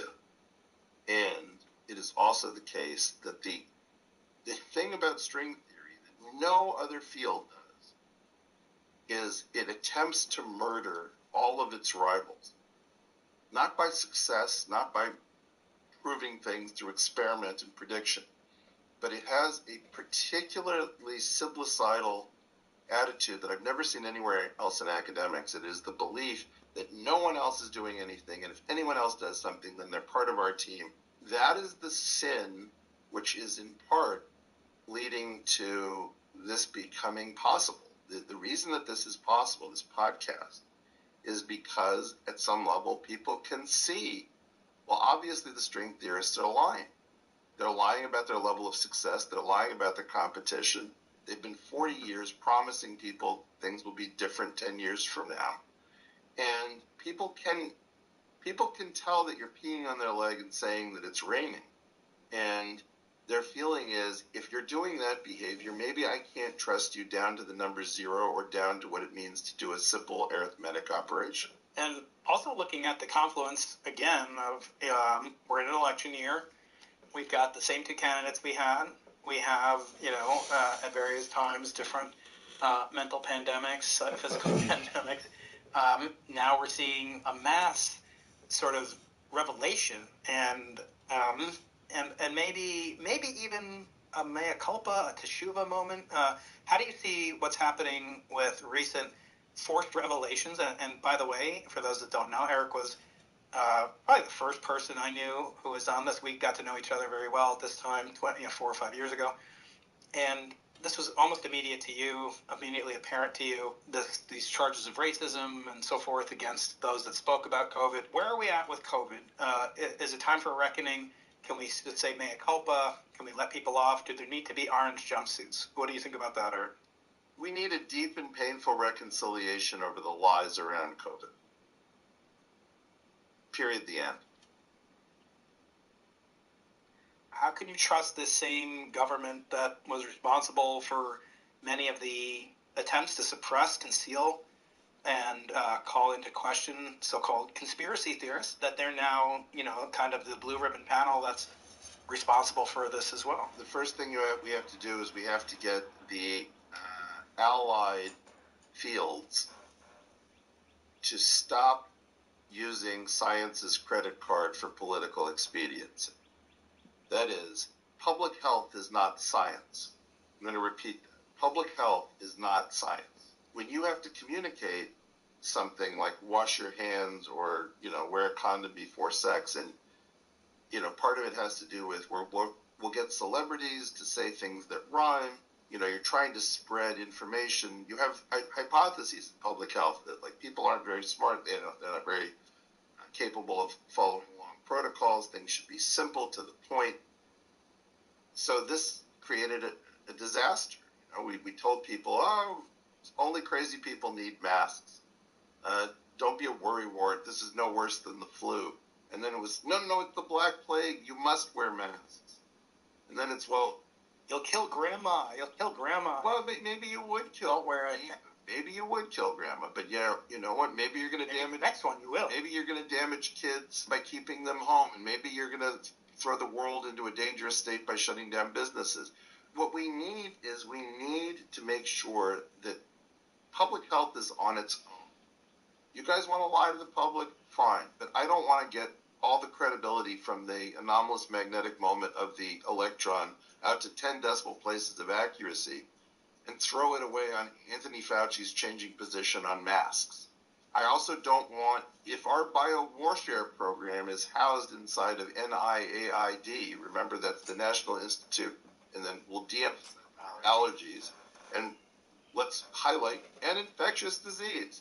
We signed and ratified these conventions, the Bioweapons Convention, the Geneva Convention, that gave us rules and restrictions about what we could do with offensive biological weaponry. And my concern is that we rolled this stuff into the NIH. We have no idea what the EcoHealth Alliance is. I'm reasonably sure it's not the charity that it pretends itself to be. We have to get the national security complex into a more mature relationship with science. National security needs science, and science, quite honestly, has benefited from national security. But this relationship we're in now, where basically they lie about things and then scientists have to cover for it, or where we're using nature to make crazy statements about men and women, like, you know, the journal Nature can't figure out what male and female is. This is not going to work. What we need is a painful come to Jesus moment where lots of people say we lied. And I don't know what's complicated about that. This is the time to restore credibility. And credibility begins with, you know, we lied. Transparency. Sometimes for better reasons, like national security. We thought we were doing the right thing. Sometimes for worse reasons, because Pfizer has its tentacles wrapped around our news bureaus. Whatever it is. But for God's sake, we're either going to go to the gym and get healthy or we're not. And we look at the challenge that I see is that basically to take at face value anything an expert says and follow it blindly is you know, incredibly perilous. And the people that believe that most of all are scientists. There's always a danger invoking Richard Feynman, right? He can say anything for any purpose at any time. But, you know, his famous statement, science is the belief in the ignorance of experts, meaning you don't make progress if you assume there are authorities that can't be questioned. And while that's true, it's also a double-edged sword, because I don't think scientists themselves, by their nature, are anti-authoritarian. And I think that leads us to have some credibility that we earn in certain regimes that should be narrowly restricted to our domain expertise. When people ask me about global warming, I always say, I hope when you invite a climate scientist and you ask her about the effect of dark energy and the expansion of the universe, she says, you know, ask a cosmologist. But typically, my colleagues don't have that restraint. I want to get your take on this, Eric. I claim controversially, and I get punished from this from our friend Sabina Hassenfelder, but I believe it's a moral failing of a scientist to not communicate in simple terms what we do. I think we exist at the pleasure of the public. They pay our salaries through taxes. You know, I'm a professor at a public university, but every scientist is funded at some level, you know, as a public servant at some level of public funding. What do you think the obligations of a card-carrying scientist, you know, is? What are the obligations, rather? What should he or she do? I have a podcast. You have a podcast. You do outreach. We do talks all around the world. Is that enough? Should I be doing more? Should our colleagues be doing more? And is this going to lead to the ultimate eroding of confidence if we silo things away and say, you're not smart enough to understand it? I mean, to be blunt, let's talk about how we got into this situation with the Terrence Howard podcast. We do a guided tour of science. And the guided tour is a huge danger to the public support of science. Let me explain. If you say, I went to France and I toured Versailles, I saw Versailles. Did you really see Versailles? Do you know how many rooms are in Versailles? Did you visit them all? You know, what percentage of the grounds did you have access to? So my claim is that we're doing the same thing with science. And let me say how it relates to Terrence Howard's podcast. Meet Asana, a work management platform that helps companies get more done. The conversation's getting good. Teams Have can this stay connected commercial. while they track updates and visualize And you can't timelines. skip it. Son of a Asana, a smarter way to work. Where's Try my it for free coffee? today at asana.com. Terrence Howard went off the guided tour, and he found all sorts of rooms that experts know exist, but that the public is sort of misled into thinking aren't there. So I'll give you a very simple example.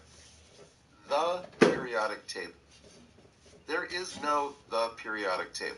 And everybody who cares about periodic table stuff should know that there is no the periodic table. The physicist's favorite version of the periodic table is called the, I don't know whether it's Genet or Jeanette because I've never heard it said even once in my presence, left step periodic table. But there are multiple periodic tables having to do with the complexity of electron orbitals. And when Terrence Howard tells you, I'm looking at the Walter Russell periodic table, and it's a spiral. Okay, well, you say spirals, right? But the issue is, let me tell you something else he's going to say. He's going to say, well, if there are vibrations in atoms, then there's also vibrations in music, and so everything that is an atomic vibration is also, therefore, a musical vibration. Milton Babbitt, I think, explored this at Princeton in the music department, and his student Stanley Jordan, who I met, he and I discussed that Stanley Jordan, who's a brilliant guitarist, was mining this for inspiration. What do the molecules sound like? So that's not crazy, right? So it's not fair. Wow. It's not fair to say, okay, well, this guy is just like loop-de-doo because he knows about a spiral periodic table, or he's comparing the sound section of a vibration to something in atomic physics. Furthermore, But Eric, you would never say that Stradivarius played an incredible cesium note. I mean, it only goes one way, and you never have it go the other way from woo to non-woo. It's always from non-woo to woo, and they borrow from woo to non-woo. When Kekule saw a snake eating its tail and decided that that was the inspiration for benzene, right? There are ways in which woo ends up as non-woo.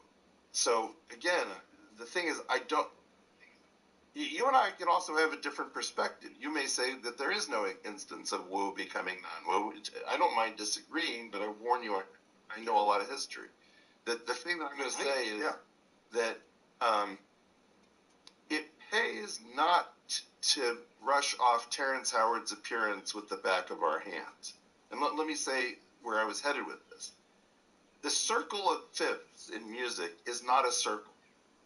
It's a spiral. And the reason for that is that you can't have both a perfect octave and a perfect Pythagorean fifth as part of an even-tempered scale. Number theoretically, it just can't work. And as a result, if you choose special numbers of notes, namely 12, 29, and 53, you can get a perfect octave and a nearly perfect third. Those special numbers cause that, nearly perfect fifth. Those special numbers have that property. Most people don't know that that's true. If they sit down at a piano, they see 12 notes on it. So what happens when Terrence, for example, figures out that lots of things are true that aren't well known? There is no the periodic table. There's a spiral one. There is no circle of fifths. There's a spiral one. And you can associate tones with vibrations and molecules with vibrations and frequencies. You take all of that and you push it together and you create this delicious amalgam where everything is connecting to everything. And this is part of the pleasures of the overly associative mind, is that it sees meaning in random numbers, random letters, I think that's beautiful from an artistic perspective. I don't think Terrence is meaningful, trying to mislead or harm or sell some life extension or, penis extension supplements or something like that. When I do hear people like Tucker and people like Bart Sibrel, they do have agendas, Eric, and I don't think it's as innocent as the kind of mellifluous mind that you're pointing out, which I don't have a problem with what you said. I think it can be taken too far into the quantum healing of our friend Deepak Chopra, but at least in that frame, they're not eroding. You said once, people that claim they don't trust in experts, should never take a Southwest flight. Although, maybe experts not also take Southwest flights on Boeing airplanes, but that's besides the point. At what point do you feel it's dangerous? Not the Terrence Howards, baby, although that is the title here, but the Tucker Carlsons and the Bart Sibrels that undermine the credibility in what should be our least polarizing institutions, NASA. This is not like the Wuhan Lab EcoHealth Alliance. This is funding basic research into airline safety, space travel, telescopes. What do you say to people like that? I claim that is not so innocuous, and I think it's actually dangerous. Who are these guys? I think it's dangerous too, but I also... So, Weinstein is the guy here who's saying, I can understand where Terrence Howard is coming from, and don't knock him because of the things he's saying. I don't know this guy, so this is the host of the show, and I don't think I've listened to him before. But once I've listened to Weinstein several times. Let's see.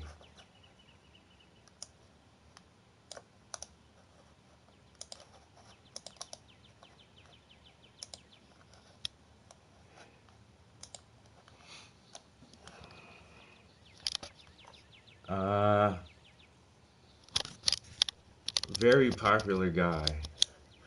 We're losing. So I think I've listened to this interview here because I subscribe to Chris's channel. I listen to Tom a lot. So I think I have heard this interview.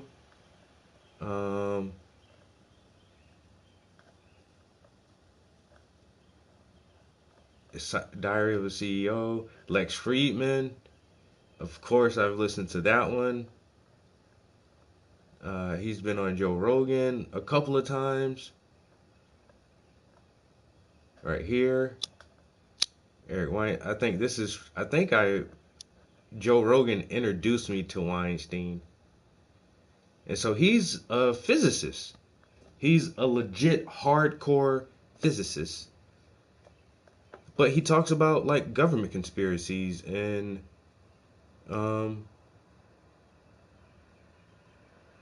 UFOs and a bunch of other shit. Like he's just a really, really, really cool guy to listen to. He's been on Lex Friedman a couple of times, yo. Like he's a popular guy. Whoever is the host right now, I don't know this guy. And like I like the didn't I just see a clip from the other podcast guy? Let's see.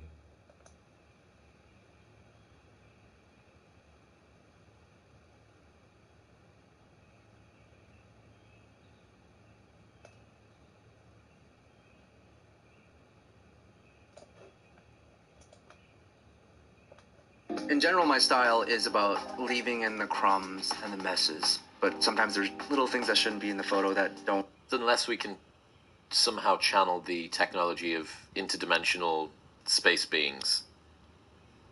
Please never say those words. Hey, look, the interdimensional space beings. David Koresh didn't say extraterrestrial, you said interdimensional. Yes, but Eric and David talk, and this is not fair to David Grush.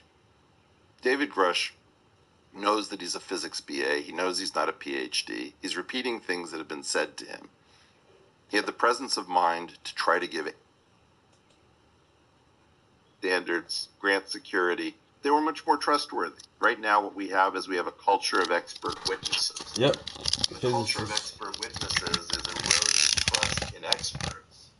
And I think that the experts would do very well to take that very seriously, not to reflexively say, ha ha ha, people believe now in a number system where 1 times 1 equals 2. Instead, what they should be doing is say, what is it that we've done that has lost so much credibility so quickly? And I would say it has a lot to do with COVID origins. It has a lot to do with not acknowledging national security, which made it the case that blue sky wasn't a mandate because it was supposed to be the thing that the market couldn't do in 1970, and these How can you trust this same government that was responsible for many of the attempts to suppress? It begins with, we lied. Transparency. Sometimes for it was called I don't know whether it's Genet or Jeanette because I've never heard it said even once. Yeah, the two cultures. Or Gilbert and Sullivan, or Aerosmith. You always get these writing teams where people make magic and drive each other absolutely crazy, and that's what I would say is the relationship between the federal government and the universities that do the science. So what I believe is, partially what people are telling us is, if you don't stop lying about national security, we don't trust you. And putting gatekeepers, again, into the same people that will investigate what happened with COVID or, at a 9/11 commission, where do you draw a line? Ooh, not 9/11. Go ahead, boy. Debunking the debunking video that I made about Bart Sibrel on Joe Rogan's podcast because, it's claimed I'm making ad hominem attacks, and these people are really showing the truth, and I'm just a gatekeeper, Eric. I just defend big NASA and big cosmology. I wish there was a NASA lobby. I'm just kidding.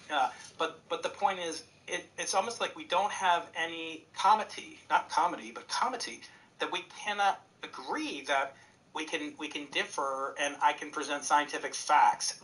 Lunar laser ranging measures the precision of the retroreflectors left by Neil Armstrong to 1 millimeter precision. That is done to measure the third order terms in the Einstein equations.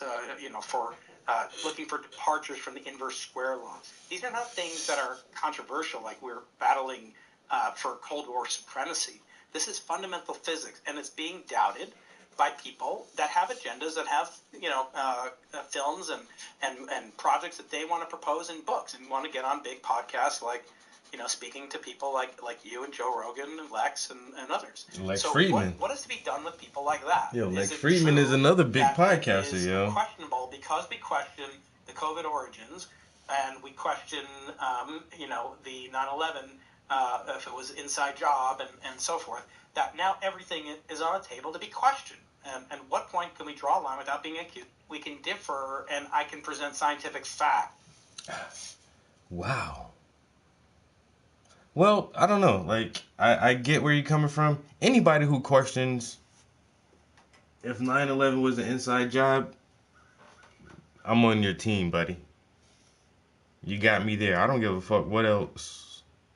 That's a major common denominator for me. Major. Because questioning that opens up your skepticism towards everything else. Everything.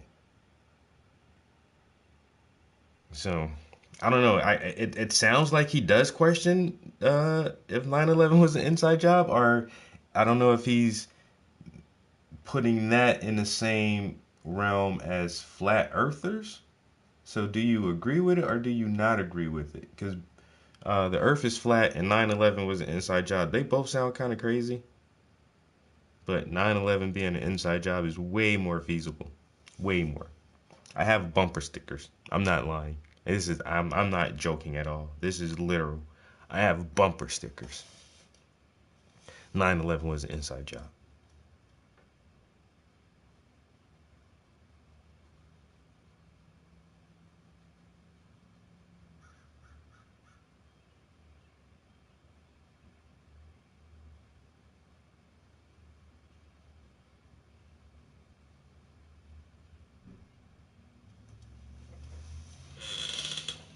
So,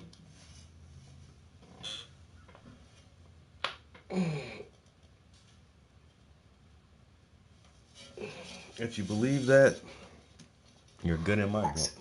Lunar laser ranging measures the precision of the retroreflectors left by Neil Armstrong to 1 millimeter precision. That is done to measure the third order terms in the Einstein equations. For looking for departures from the inverse square law. These are not things that are controversial, like we're battling for Cold War supremacy. This is fundamental physics, and it's being doubted by people that have agendas, that have films and projects that they want to propose in books and want to get on big podcasts like speaking to people like you and Joe Rogan and Lex and others. So what is to be done with people like that? Is it true that it is questionable because we question the COVID origins and we question the 9/11 if it was inside job and so forth, that now everything is on a table to be questioned? And what point can we draw a line without being accused of being a gatekeeper? I wonder if you're going to love or hate this answer, but here goes nothing.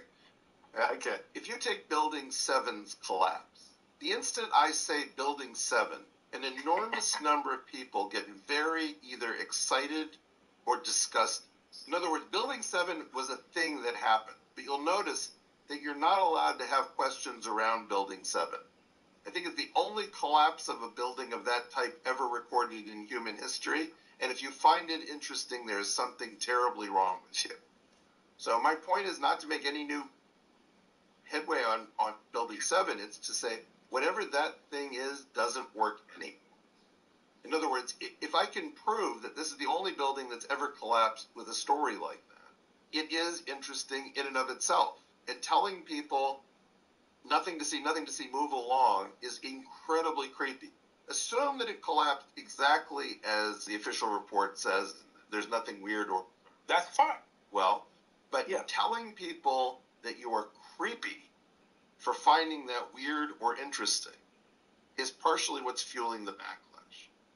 Oh, that's not my point, Art. My point is that the Building 7 uniqueness, sui generis, is now causing people to doubt metallurgists. No, I understand. But what I'm trying to say is the Bureau of Labor Statistics is lying about the CPI, the Consumer Price Index, being in the cost of living framework, because that would require understanding the preferences of consumers. So if I want to question the CPI, which I do, because I have actually original work in exactly that area, the response is not a normal scientific response. And what you're trying to say is, look, people know interesting things about beryllium, and why is it that if I publish something about beryllium that has nothing to do with national security, it just has to do with, understanding how it behaves in the laboratory, that is under question. What I'm trying to say to you, Brian, is we've got to realize that we branched off into expert witness culture. And in expert witness culture, you say, okay, who's hiring me and what do you want me to find? And when I got to understand what's a win for you? That culture causes everyone to think, maybe I can't trust anything about beryllium. Maybe I can't trust a study that tries to figure out how fast fingernails grow in different ethnic groups. Maybe the idea is if you can't tell what a male is from a female, maybe I should apply, and this is the key concept, the global universal discount of 95%.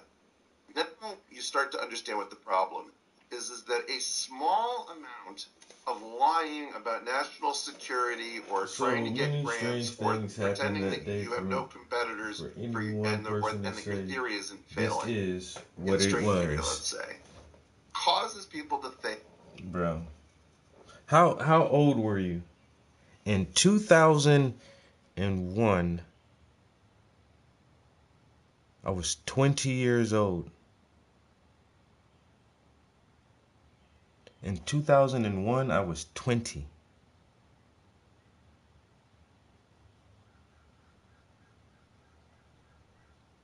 Bro, I remember that day so well. I remember it so well.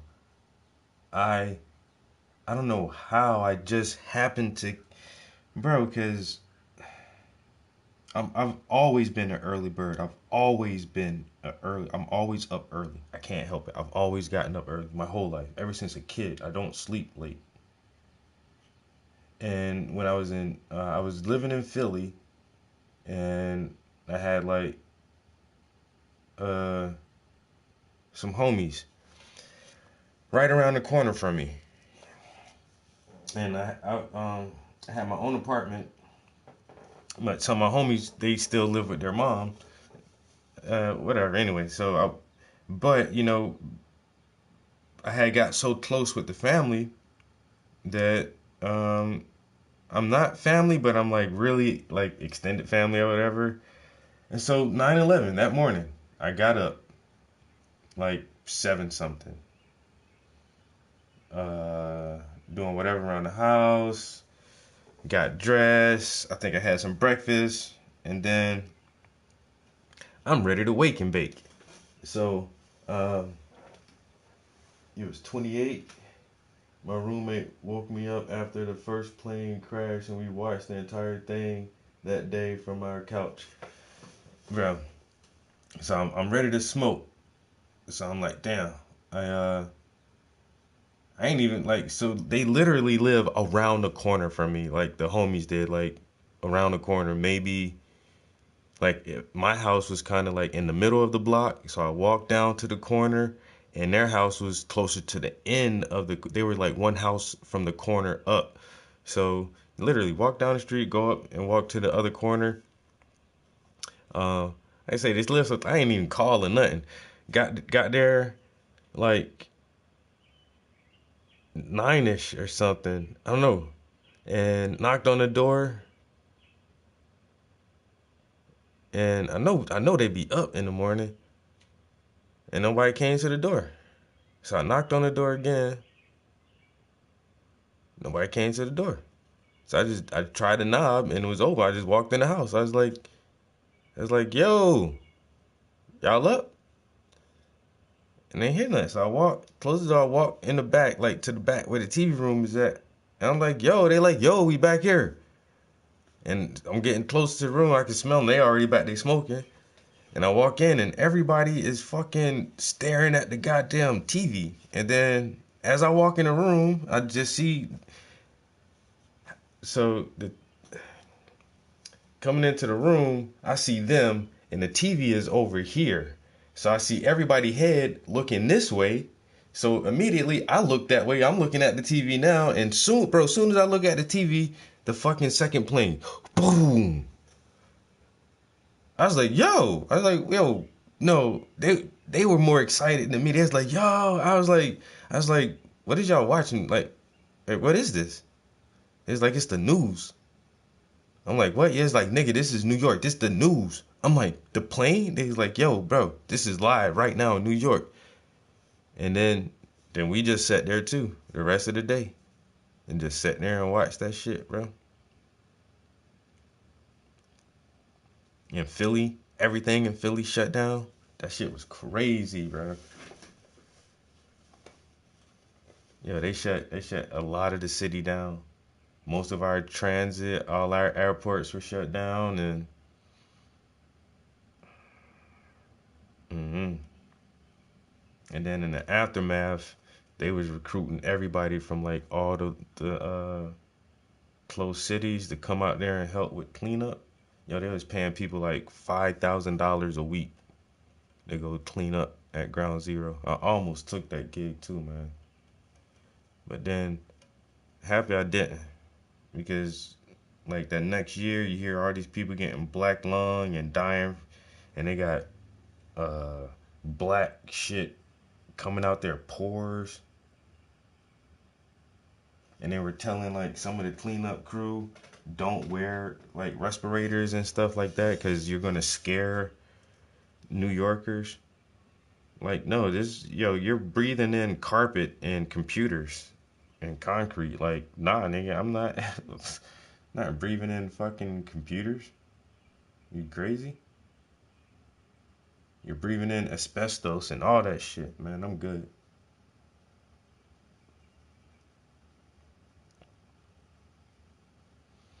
And once again, that's why I didn't go to the Army.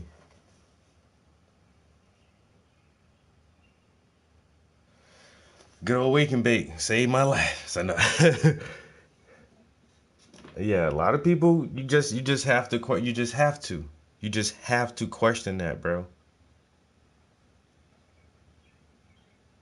and then they found thermite, and there was some of the beams had angular cuts on it, and then you can clearly see the explosions, and then the building fell at free fall speed, and they said it was a pancake collapse. But at the end, there was no building left. The whole building turned into powder and dust and was blown across the whole city. And then immediately upon cleanup, they took all the steel and everything and put it on ships and sent it to fucking China. And there was thermite found. Thermite. Military grade thermite. There was molten iron. Molten. Weeks afterwards. Why? Because of the interaction with thermite. That's not natural. That's not a natural building collapse. Bro, that's 9/11 woke me up to the world is fucked up, bro. And our government is not great. This is for entertainment purposes only. YouTube, this is strictly for entertainment purposes only. I do not hold any degrees in any field, so I'm not giving out any advice, whether it be political, medical, scientific, religious, or otherwise. I do this just for fun, and most of the time I'm wrong because I really don't know what I'm talking about. I just think it's cool. So do not take anything I say serious. If you believe that anything I say may be true, I always advise you to do your own research, because I have no degrees or certifications, and I don't know what I'm talking about because I am doing this for entertainment purposes only. But 9/11 woke me up to that shit, bro. The world is not as it seems.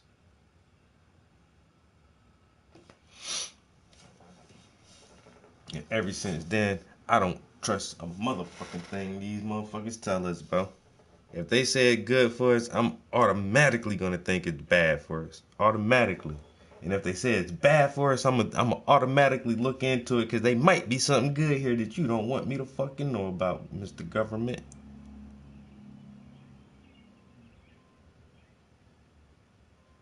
And ever since I woke up to that shit, I have always handled the government the same way. Man, I don't believe anything y'all tell me at face value. Never, ever. Never, ever. Trump is a bad man. Oh, I gotta look into this shit now. Damn, the government hating on this nigga. I gotta figure out why. When they say something bad for you,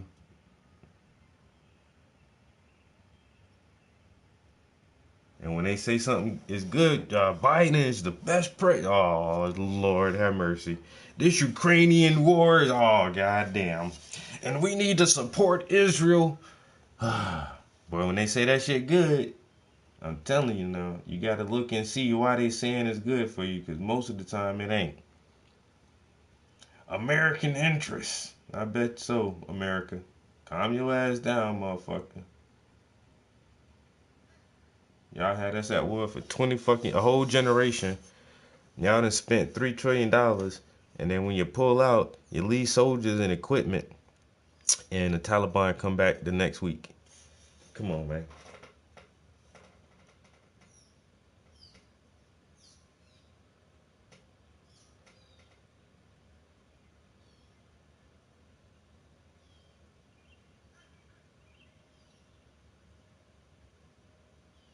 Oh, bro, there is any kind of publication. You know how hard it is to find like publications of photos, like of the destruction of Ground Zero and shit like that. All of that shit is gone, bro. You can't hardly find any photos of the rubble and the destruction. They've scrubbed most of the videos from the internet.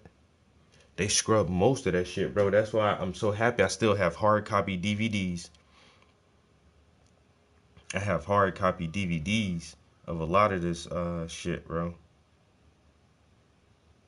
Because nah, you not about to hide all this shit from everybody forever.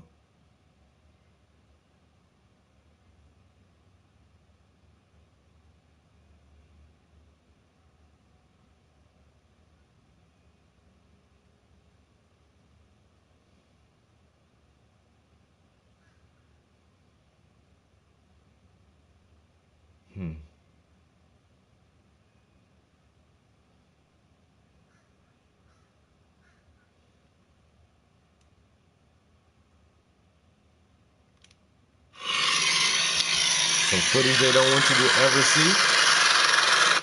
So this is the Pentagon. After it got hit by whatever that wasn't a plane, you can see that roof line. The roof line goes all the way across. The building is still mostly intact. You can see the damage area. You can see all the smoke, but you don't see. What you don't see is a plane. You don't see an airplane, bro. There, you see the truck. You see the fire truck spraying water on the damaged part of the building that they say got hit by a plane, and you can see the whole roof line is still there. Where is the plane at? Where? Where's the fucking plane, bro?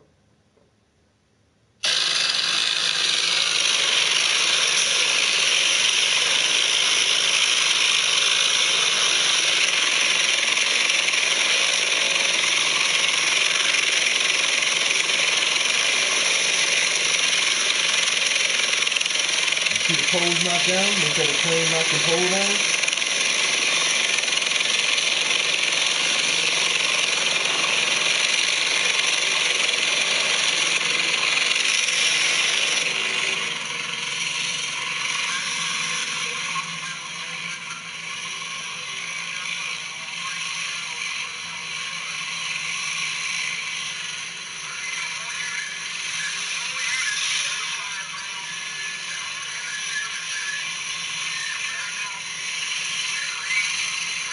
Now you see the roof collapse. Now the roof just collapsed, bro.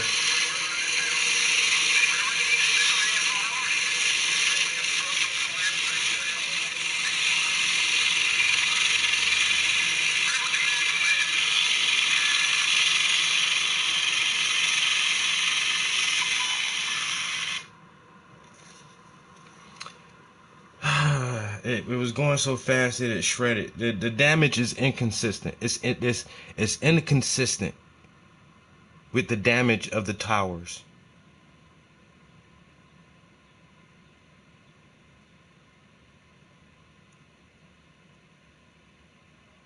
And I don't care if this plane shredded or whatever. Once that section of the Pentagon collapsed, the damaged area was roughly 40-something feet across.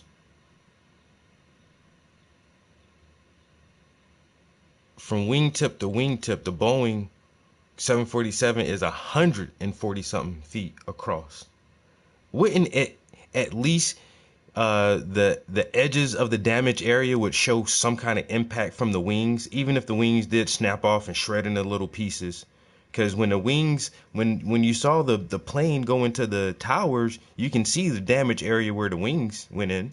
How come we didn't see a wing damage area for the Pentagon? How come the date on the Pentagon, the one video that they released, which wasn't a video, it was 3 frames, had the wrong date on it. It said September the 12th, and it didn't show a plane, it just showed an explosion. Then Building 7 collapsed later that day.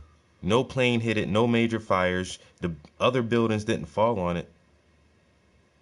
So, okay, whatever. The Twin Towers, they came down, whatever. Building 7, the Pentagon, nah, bro. Nah, bro. You ain't gonna shit in the box and tell me it's a new pair of Nikes.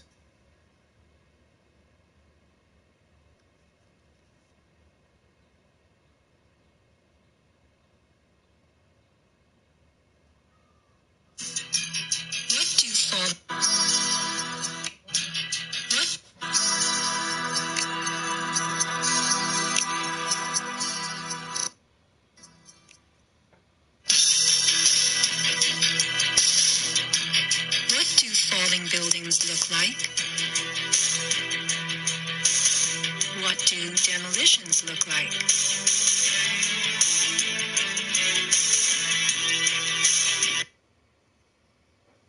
Why is this video doing that?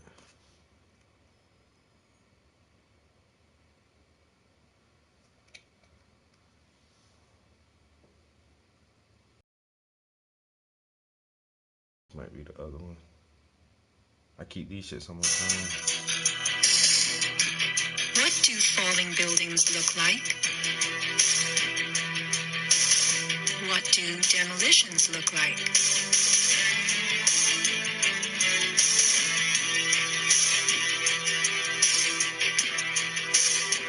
We are seeing typical implosions, characterized by gutting a building's base and then pulling it into itself.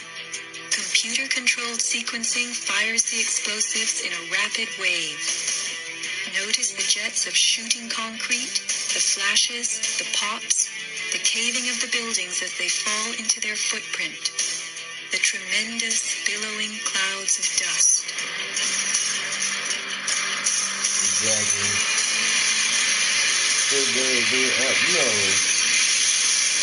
Now let's look at the collapse of the Twin Towers.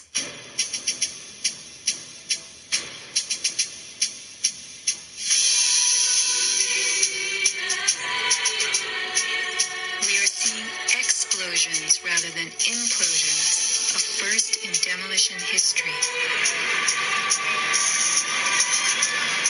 A sequenced rumble becomes a roar as debris is thrown outward. The damage is not contained. Even the windows are blown from neighborhood buildings. What kind of energy enabled this? Would fire hurl metal and concrete sideways into the air? Here, a 600... Yeah, would fire blow metal and concrete sideways? It's a... Come on, man.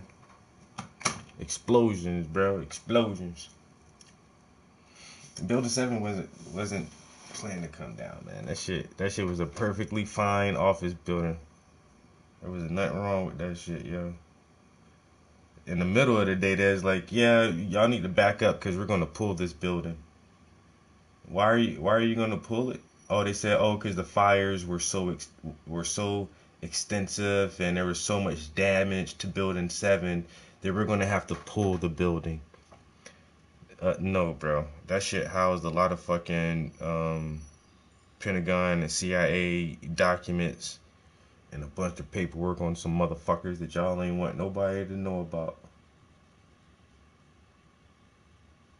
So instead of ever having any of this shit traced back to certain people, but to fucking blow the whole building up, bitch. The whole thing. Get rid of it. We'll build a new one. We'll build back better. You know what I'm saying? Build back better.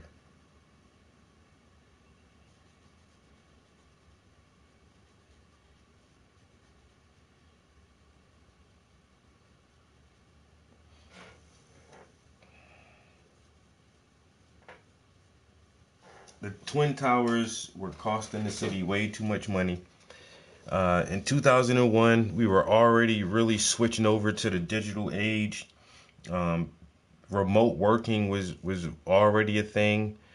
These office spaces, those buildings were not being utilized. It was a lot of empty space. The energy and power it took just to keep those things up and running was extensive, and they were built at a time where people were still using asbestos for insulation. So there were so many codes that needed to be updated on the building, and to get those buildings up to date even back then would have been like millions and millions of dollars, especially just for the asbestos removal alone. And once again, they were becoming like dinosaurs. And so the guy Silverstein took out extra insurance on each building because he had a 99-year lease on the Trade Center complex. And I think 6 or 7 months before the incident, he took out a new insurance policy. Well, two separate insurance policies on each tower for terrorist coverage, just in case there was any kind of terrorist attack on it, that the buildings would be insured. And so the buildings went down, and so now New York has gotten rid of a big eyesore that was needed too much rehab, and now we got this new area where we can rebuild. And the guy who were leasing the complex, he made billions of dollars off of his insurance policy, and the military-industrial complex got into a generational war in the Middle East where we can go over there and take all their oil and topple some governments and do some regime changes. And the only thing they had to do was kill like almost 3,000 people. Not about 3,000 people. And then we get contractors rebuild and we have American pride and everything else now. Simple. A problem, reaction, solution.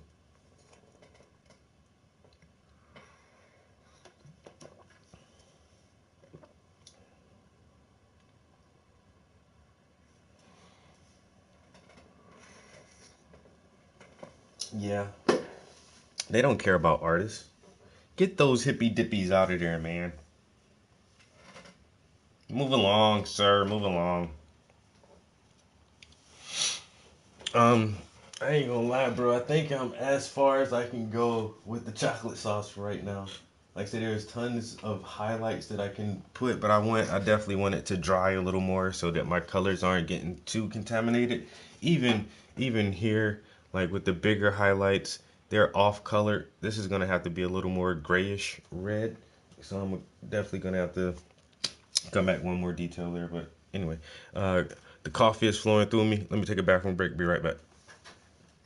I don't trust your calculation of the anomalous magnetic moment of the electron to 11 decimal places. And you're thinking, well, wait a second, we're just lying about string theory. We're not lying about electrons. Well, there's no just lying about string theory. We're lying about string theory, and it's being applied as a global discount. What I would claim is that we need to come to Jesus moment where we need to say that more or less science is trustworthy, and we need to say that universities are trustworthy.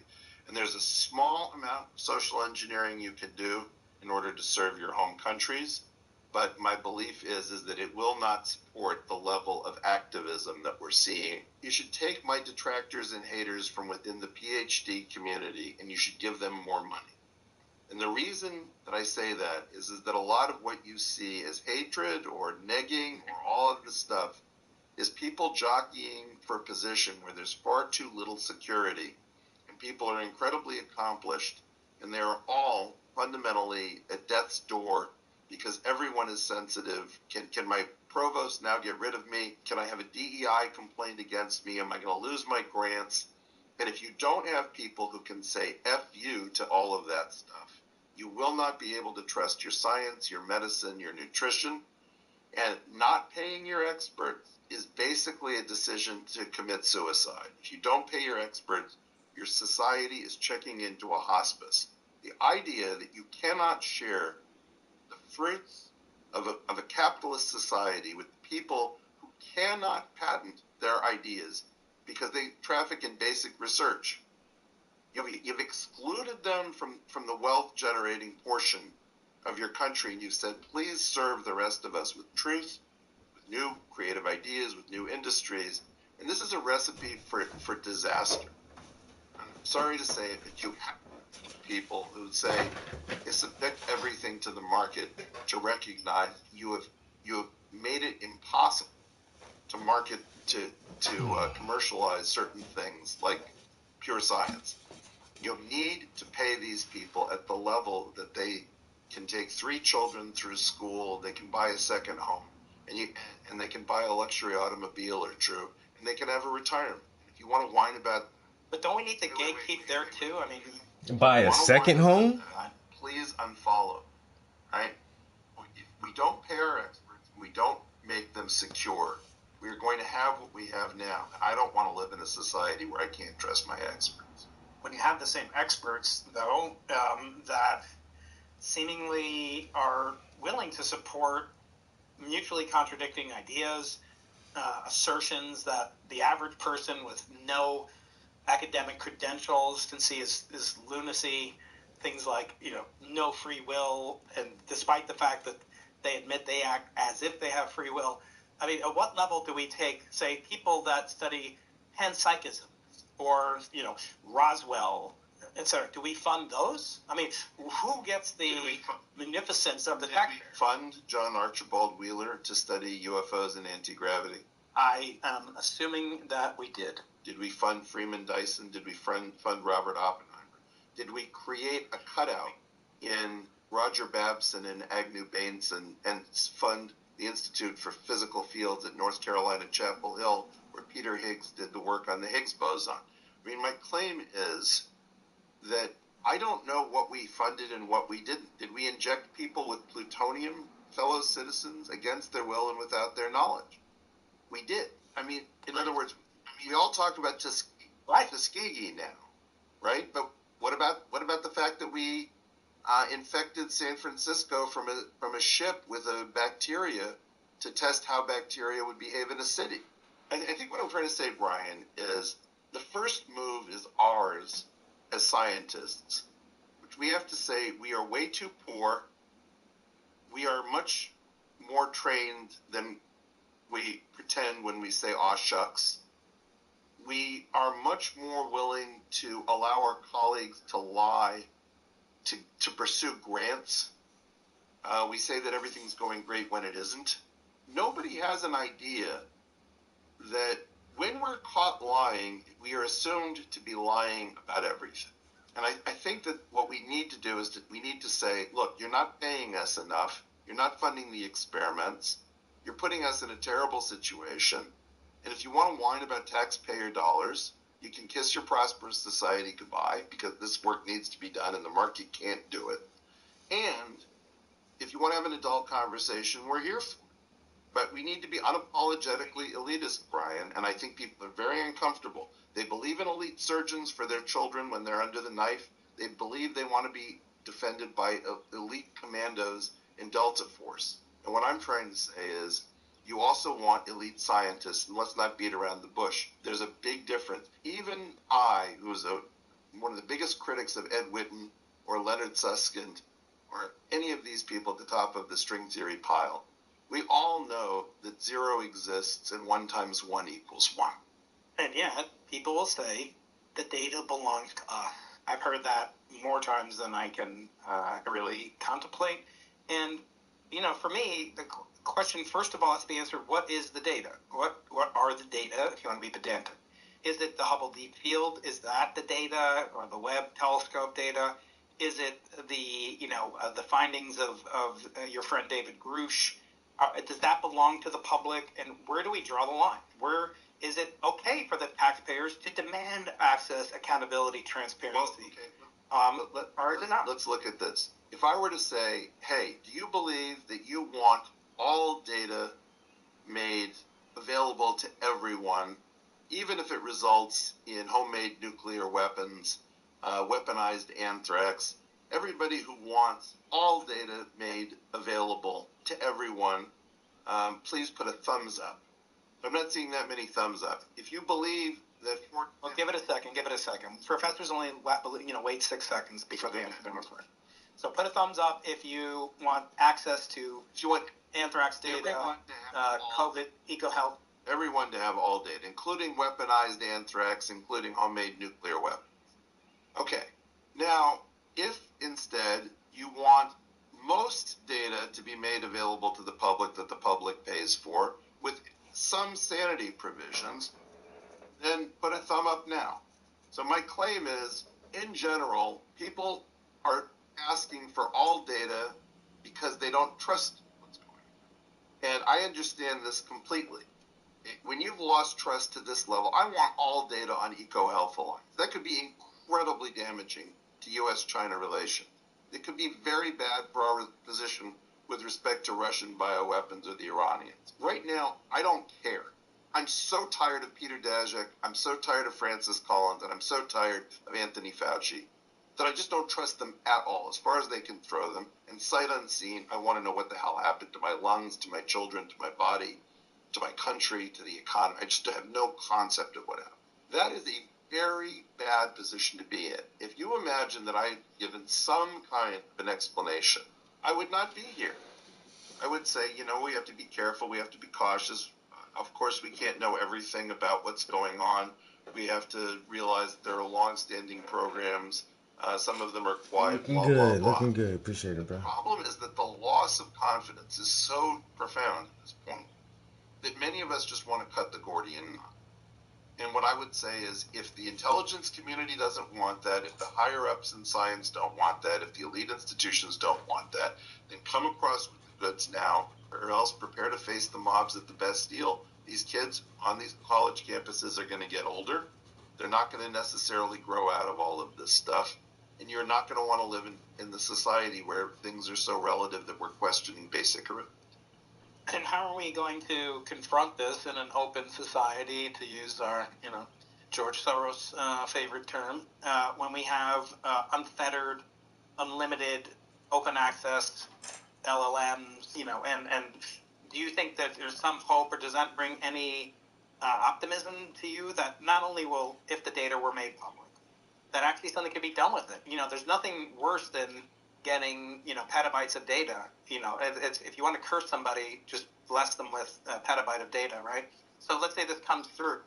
Are there tools that we're not looking at? Or what would you do if you were now, sitting at Fauci's desk or Collins' desk? What would you do maybe in that realm, and maybe in the realm of, UAP phenomena? What would you open source, and what do you expect to be made from, say, open source LLMs? And Marcia McNutt, if she is still head of the National Academy of Sciences, should give a speech. The speech should say, there is now a crisis in scientific confidence, and we are going to reestablish ground truth. We are going to have a concept of national security and national security privilege, and we are going to try to let you know, to the extent possible, when we cannot answer a question for reasons of national security. We expect you to trust us, and in exchange, what we are going to provide is the fact that we have lied to you, and we've broken confidence and trust.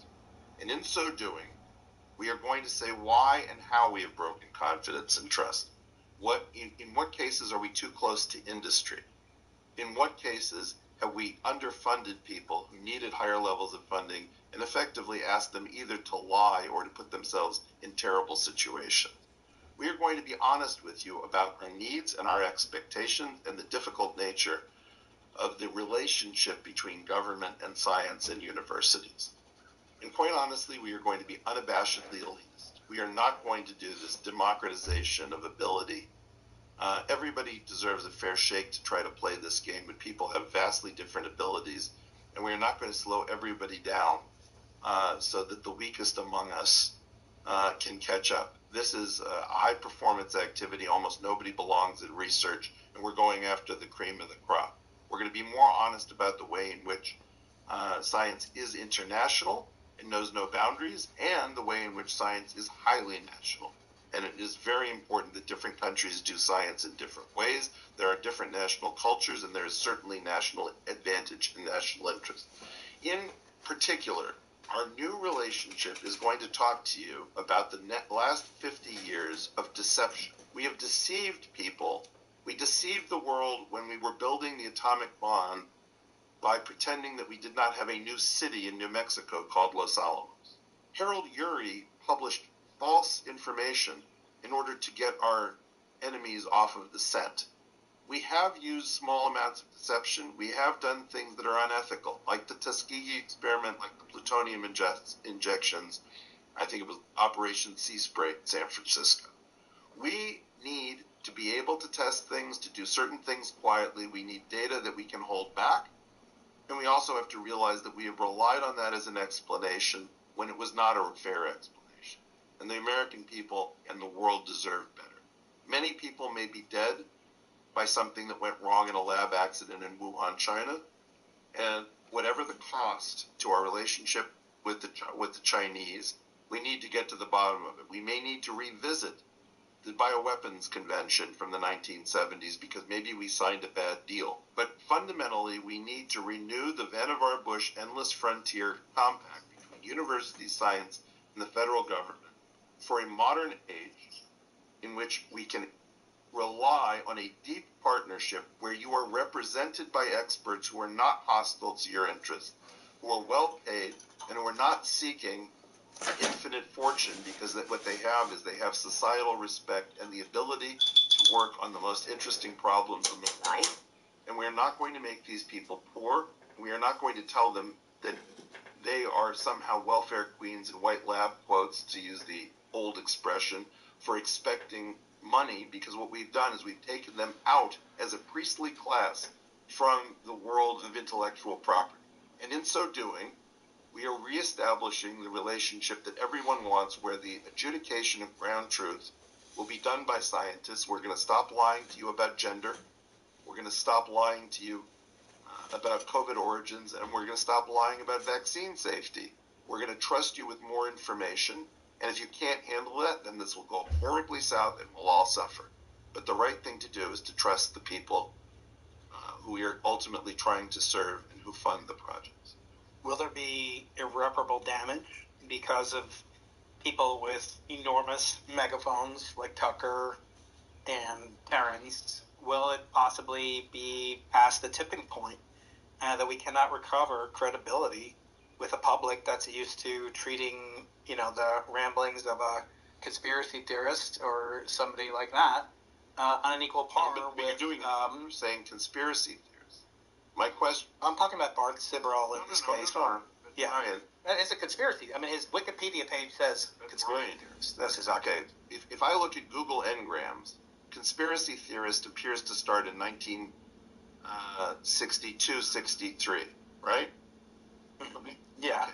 I think I know why. Yeah. Well, my claim is, if you use the word conspiracy theorist so much as once to throw shade, to disparage, and discredit somebody who is actually correct about something, you'll lose that as a weapon. We've lost that as a term. We call people conspiracy theorists who were right. What I'm trying to say is, if there's going to be a new compact, we are not going to go around saying these people are conspiracy theorists. We're going to be going around saying Tucker Carlson does not know partial differential equations. He just doesn't, right? It is the case that when you give everybody a virus in their lungs, suddenly everybody knows what messenger RNA is. mRNA we've heard of now, but do we know about transfer RNA? The adapter hypothesis. In general, what the public is being forced to do is to learn science piecemeal. And the problem with Terrence Howard or Tucker Carlson or any of these people, including us, is that we're not coming at it with the right concepts. Conspiracy theorist is the wrong concept. I claim there's some conspiracy around the EcoHealth Alliance. Am I a conspiracy theorist? Okay. Sure. And someone could be a scientist, call themselves a scientist, and they may or may not be an actual scientist, a cognitive scientist, but Brian, medical scientist. Conspiracy theorist is an epithet. It is also a description of somebody who has, if you're going to try to catch a conspirator, everybody who prosecutes RICO against organized crime is a conspiracy theorist. But you never... Sure. So that's why I don't agree that it's an epithet. Do you? You don't say... Do you believe in the 5 crime families of New York? Do you believe in the Gambinos? Is everyone who believes that the Gambino crime family exists a conspiracy theorist? We never use the term. Okay. Wow. I mean, I think that's sort of undermining the original point. I don't think so. You and I are... I'm not calling Terrence Howard a conspiracy theorist. I'm calling him a manipulator, maybe an actor, maybe a sensationalist. I don't know why. Of course, he's definitely a curious person. But I'm asking you, he's undoubtedly smart. He's at the upper, 0.01% of people in his profession. It doesn't come by accident. But my question is, does that do damage? If I tried to act as Terrence Howard, I would utterly fail miserably and no one would take you seriously. But if I start to opine about his acting chops, no one should listen to me. It shouldn't be a halo effect because the man was nominated for an Oscar in 2000. No, but what is the downstream? Hold on. What is the downstream effect of having such people platformed? And I'm not for suppressing him. I'm just saying, what is the downstream effect? And is there a negative contributor to that? I mean, we have a responsibility to the public as well as, to curious minds. It's not like just talking to Joe and over a beer. So the thing that I think where I am is, do you realize what we do? We say everyone can be a scientist. Here's literally how we talk to grade school children. Everyone can be a scientist. All you need to do is to take an interest in something, form a hypothesis, take some data, try to revise your hypothesis. It's fun. It's not something for other people. Science is for you. Okay? Now, what I think happened is Terrence Howard heard that his whole life, took it seriously, found out a ton of interesting stuff, made all sorts of connections, and there's some way in which we are going to blame Terrence Howard for following exactly the instructions we give, which is everyone can be a scientist. I'm not blaming him.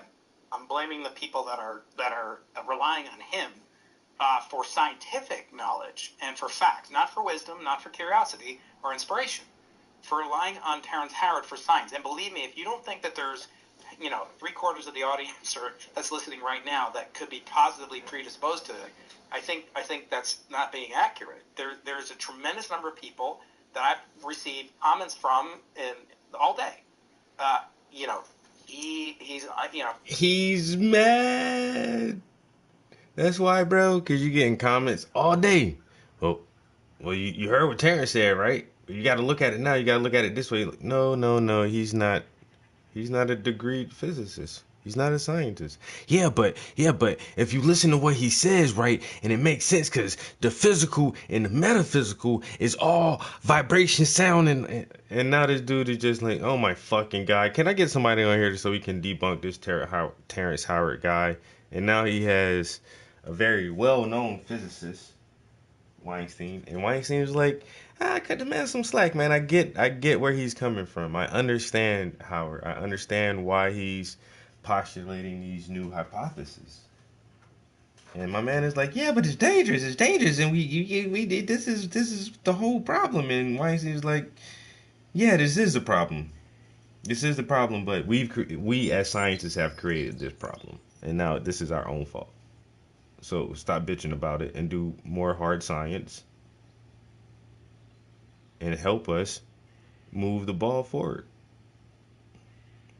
And you won't have Terrence Howards popping up left and right saying they know physics better than you do.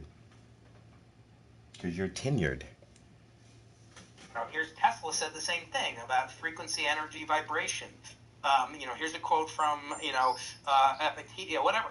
And at what level does that undermine maybe his noble intentions to excite people?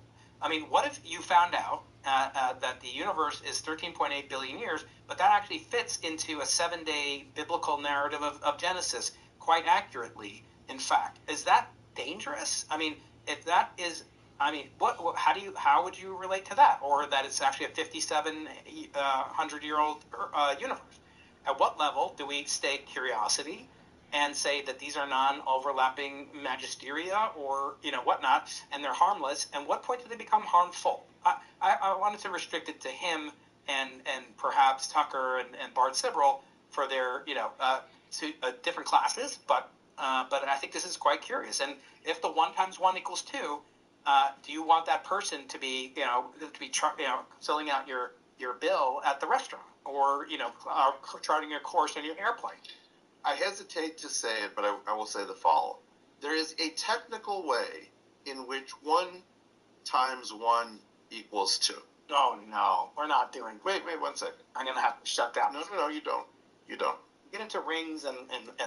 No, it's a group... But that's not the way you... No, of course. Go ahead. I know very well. He's wrong.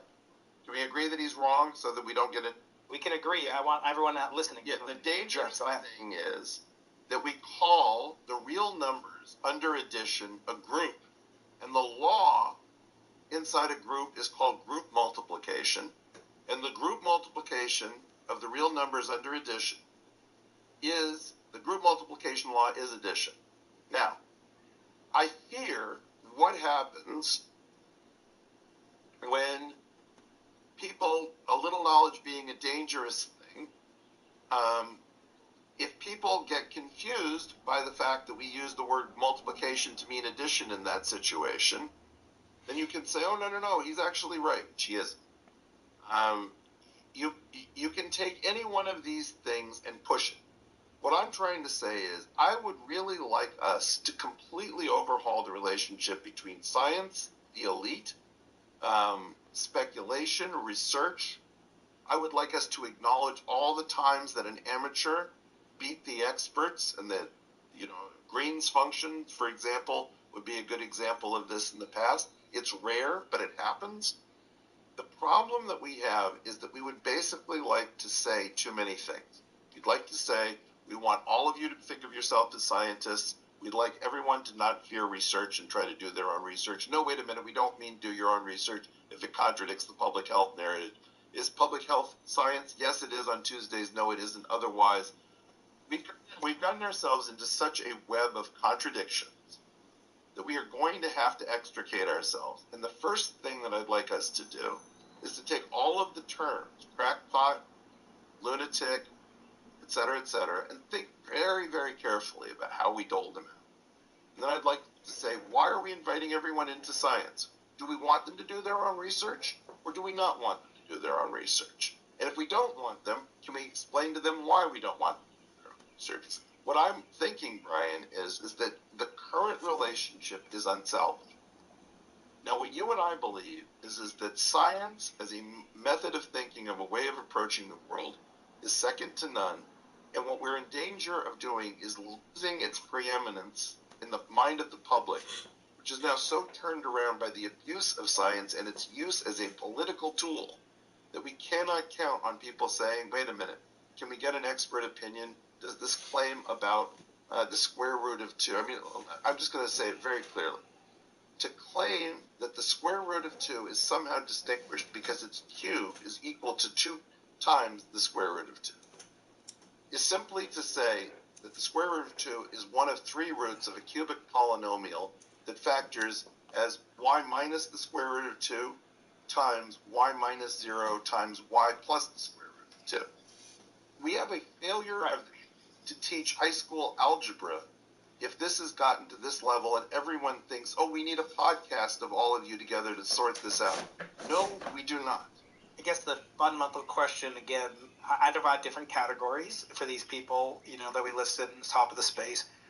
But ultimately, before I turn to the final questions about academia that I have for you, just as on a personal level, as a fellow podcaster, when I'm talking with people and I know that they have an agenda, it's often difficult for me to maintain, the kind of comity of spirit and talking, I'm thinking about, I had a podcast with Eric Topol, 2 years ago.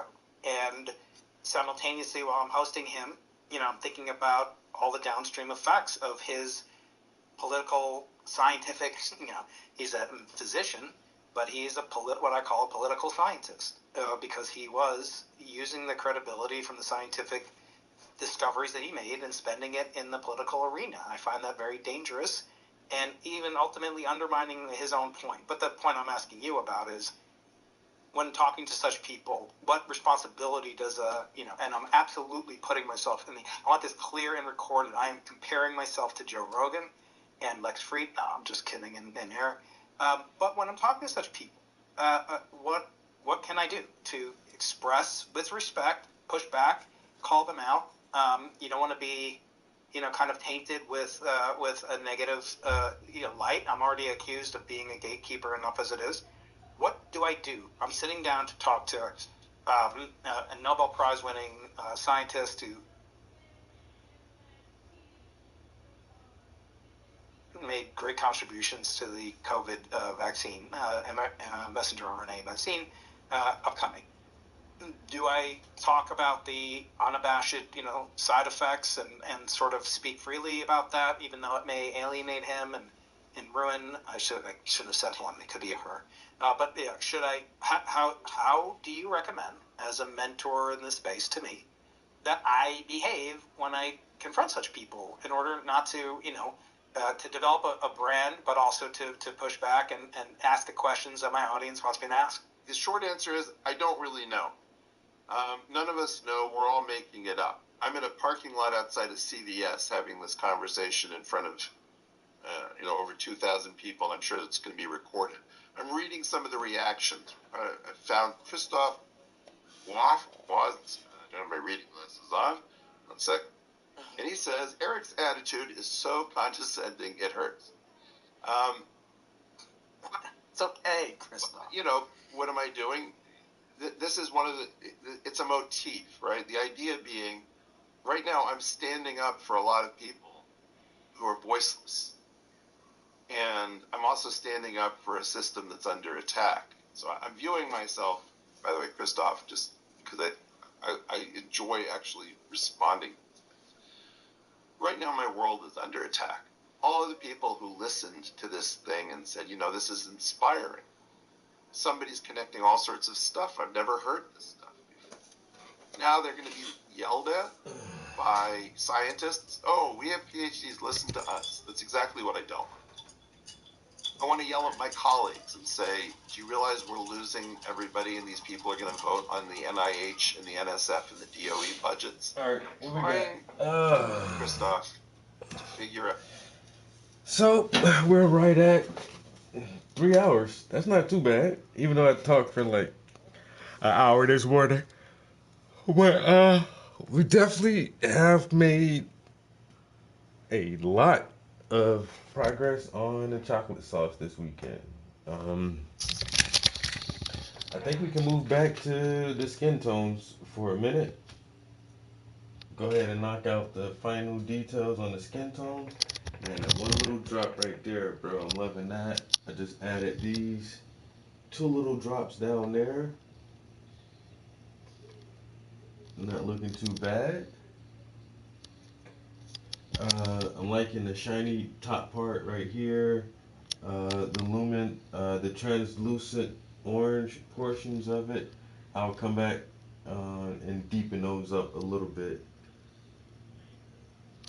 Like I said, I just glazed it. So if I put one more orange glaze layer on some of those parts, that'll look really good.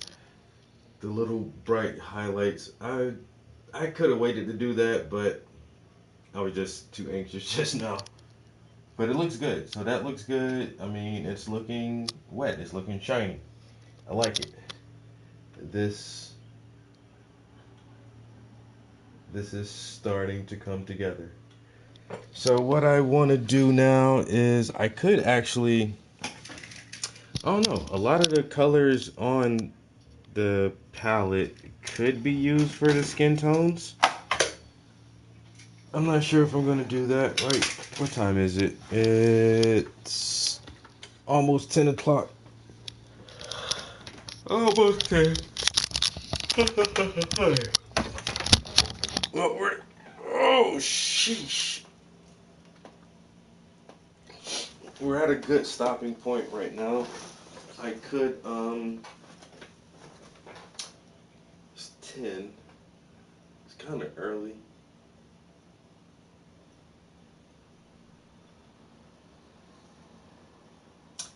I could go ahead and do my meal prep for the week and get that shit out the way, and then come back and start detailing the skin. Cause we're there. Matter of fact, let me see if I can get a picture. See if I can get a good progress picture. I haven't been taking a lot of progress pics on this one lately. I did do a time lapse. It didn't come out great. I swear, yo, it's the weirdest thing. Like nobody wants to talk to me or anything until I'm doing something. My phone will not ring until I start streaming or trying to do a time lapse or something. Then somebody wants to call me.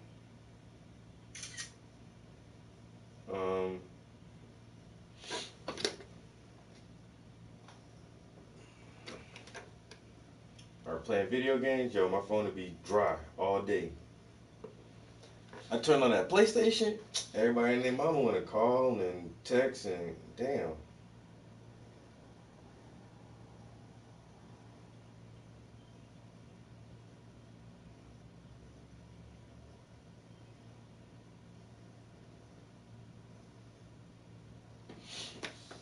Oh yeah, but this one right here, bro.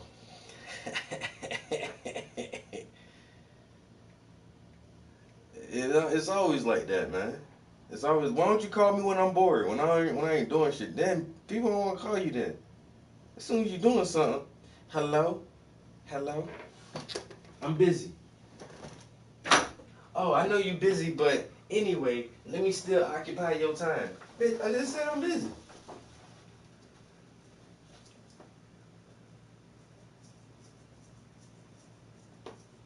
That looks good. Like I said, I don't got shit else to do. I'm thinking, I don't know, like I said, I might just go ahead and do my meal prep and get that out the way. Just to take a little break from the studio for a minute. I know if I hop on the game right now, I ain't getting shit else done for the rest of the day. I already know. But I am at a stopping point, so I think this is.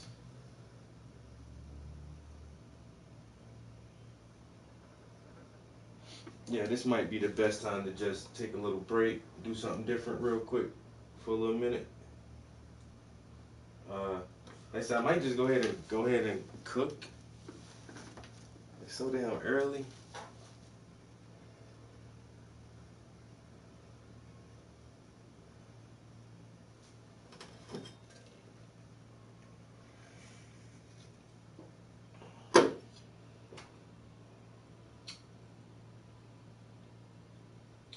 So today, we're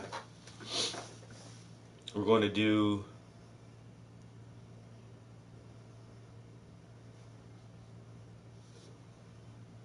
steak. We're going to do steak, baked potatoes, and beets. Then we'll do smoked turkey wings, rice, and collard greens. And then we'll do a chicken stir fry. And so that'll be my 3 meals for the week. I'll go ahead and cook all that shit up now and just divvy out my portions so that I don't have to cook for the rest of the week. And I need to twist my hair. That's the one other thing. I normally do that just right before I go to bed though. So cook. If I cook now, I'll just get that out the way. That'll take a couple hours. Then I might come back up here. You know what I could do? I could not leave my fucking brushes sitting in thinner. I could not do that. And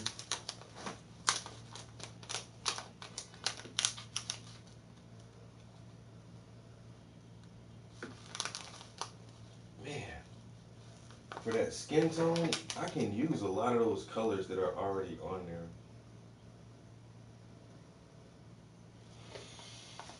I already say I could clean off my palette and get it fresh for the skin tones, but I'm just gonna put the same colors back on there. So I'll just use some of the stuff that's already there. Probably add a little more purple because I do want to deepen up the skin tone in some areas. So I might add a little more purple. Damn. I was gonna grill those steaks too.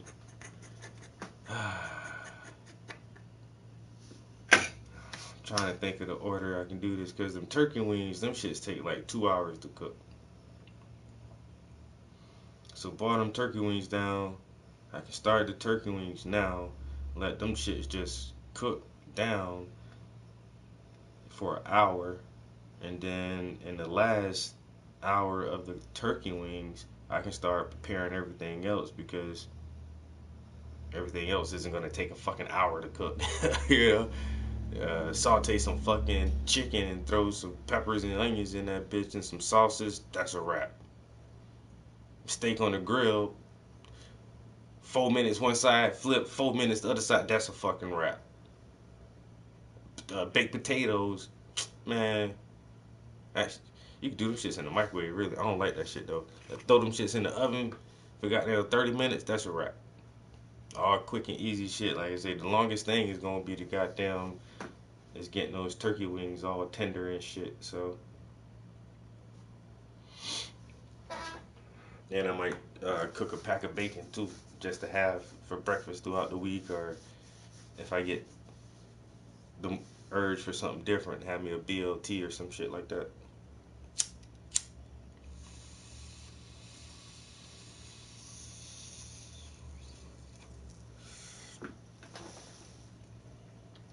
And then next week, I went shopping yesterday, so yo, next week,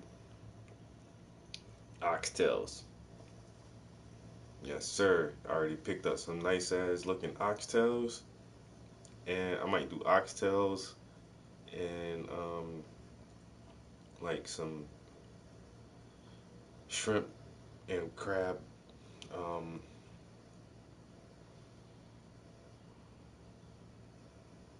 egg rolls. Well, I couldn't think of egg roll to save my life just now. But do shrimp and crab egg rolls and oxtails, and I don't know what the third one is yet, but I'm already thinking. I'll be thinking about food like weeks ahead of time. I'm a goddamn foodie, boy. Gotta have my meals ready. I was thinking about writing getting a calendar out and just like writing meal ideas down for the entire month.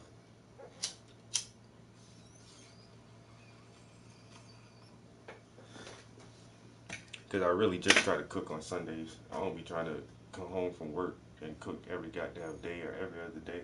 That shit take up too much time. I rather spend all the time for one day out the week doing this shit.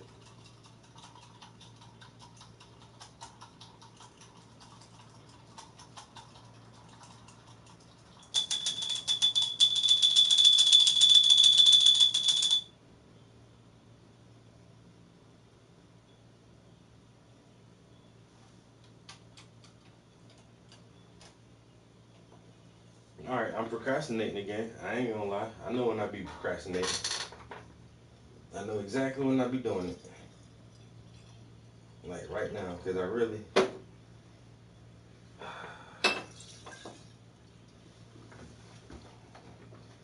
feel like painting somewhere, but I'm gonna just go ahead and cook now. Alright, bro. Don't let them work you too hard. More than likely, I'll be back up here later this afternoon or early evening and try to get like another couple hours in. Don't hold me to it. Because if you don't see me in here, you probably see me streaming some video games. And if not that, then I'll catch you in here tomorrow afternoon after work, bro. Peace.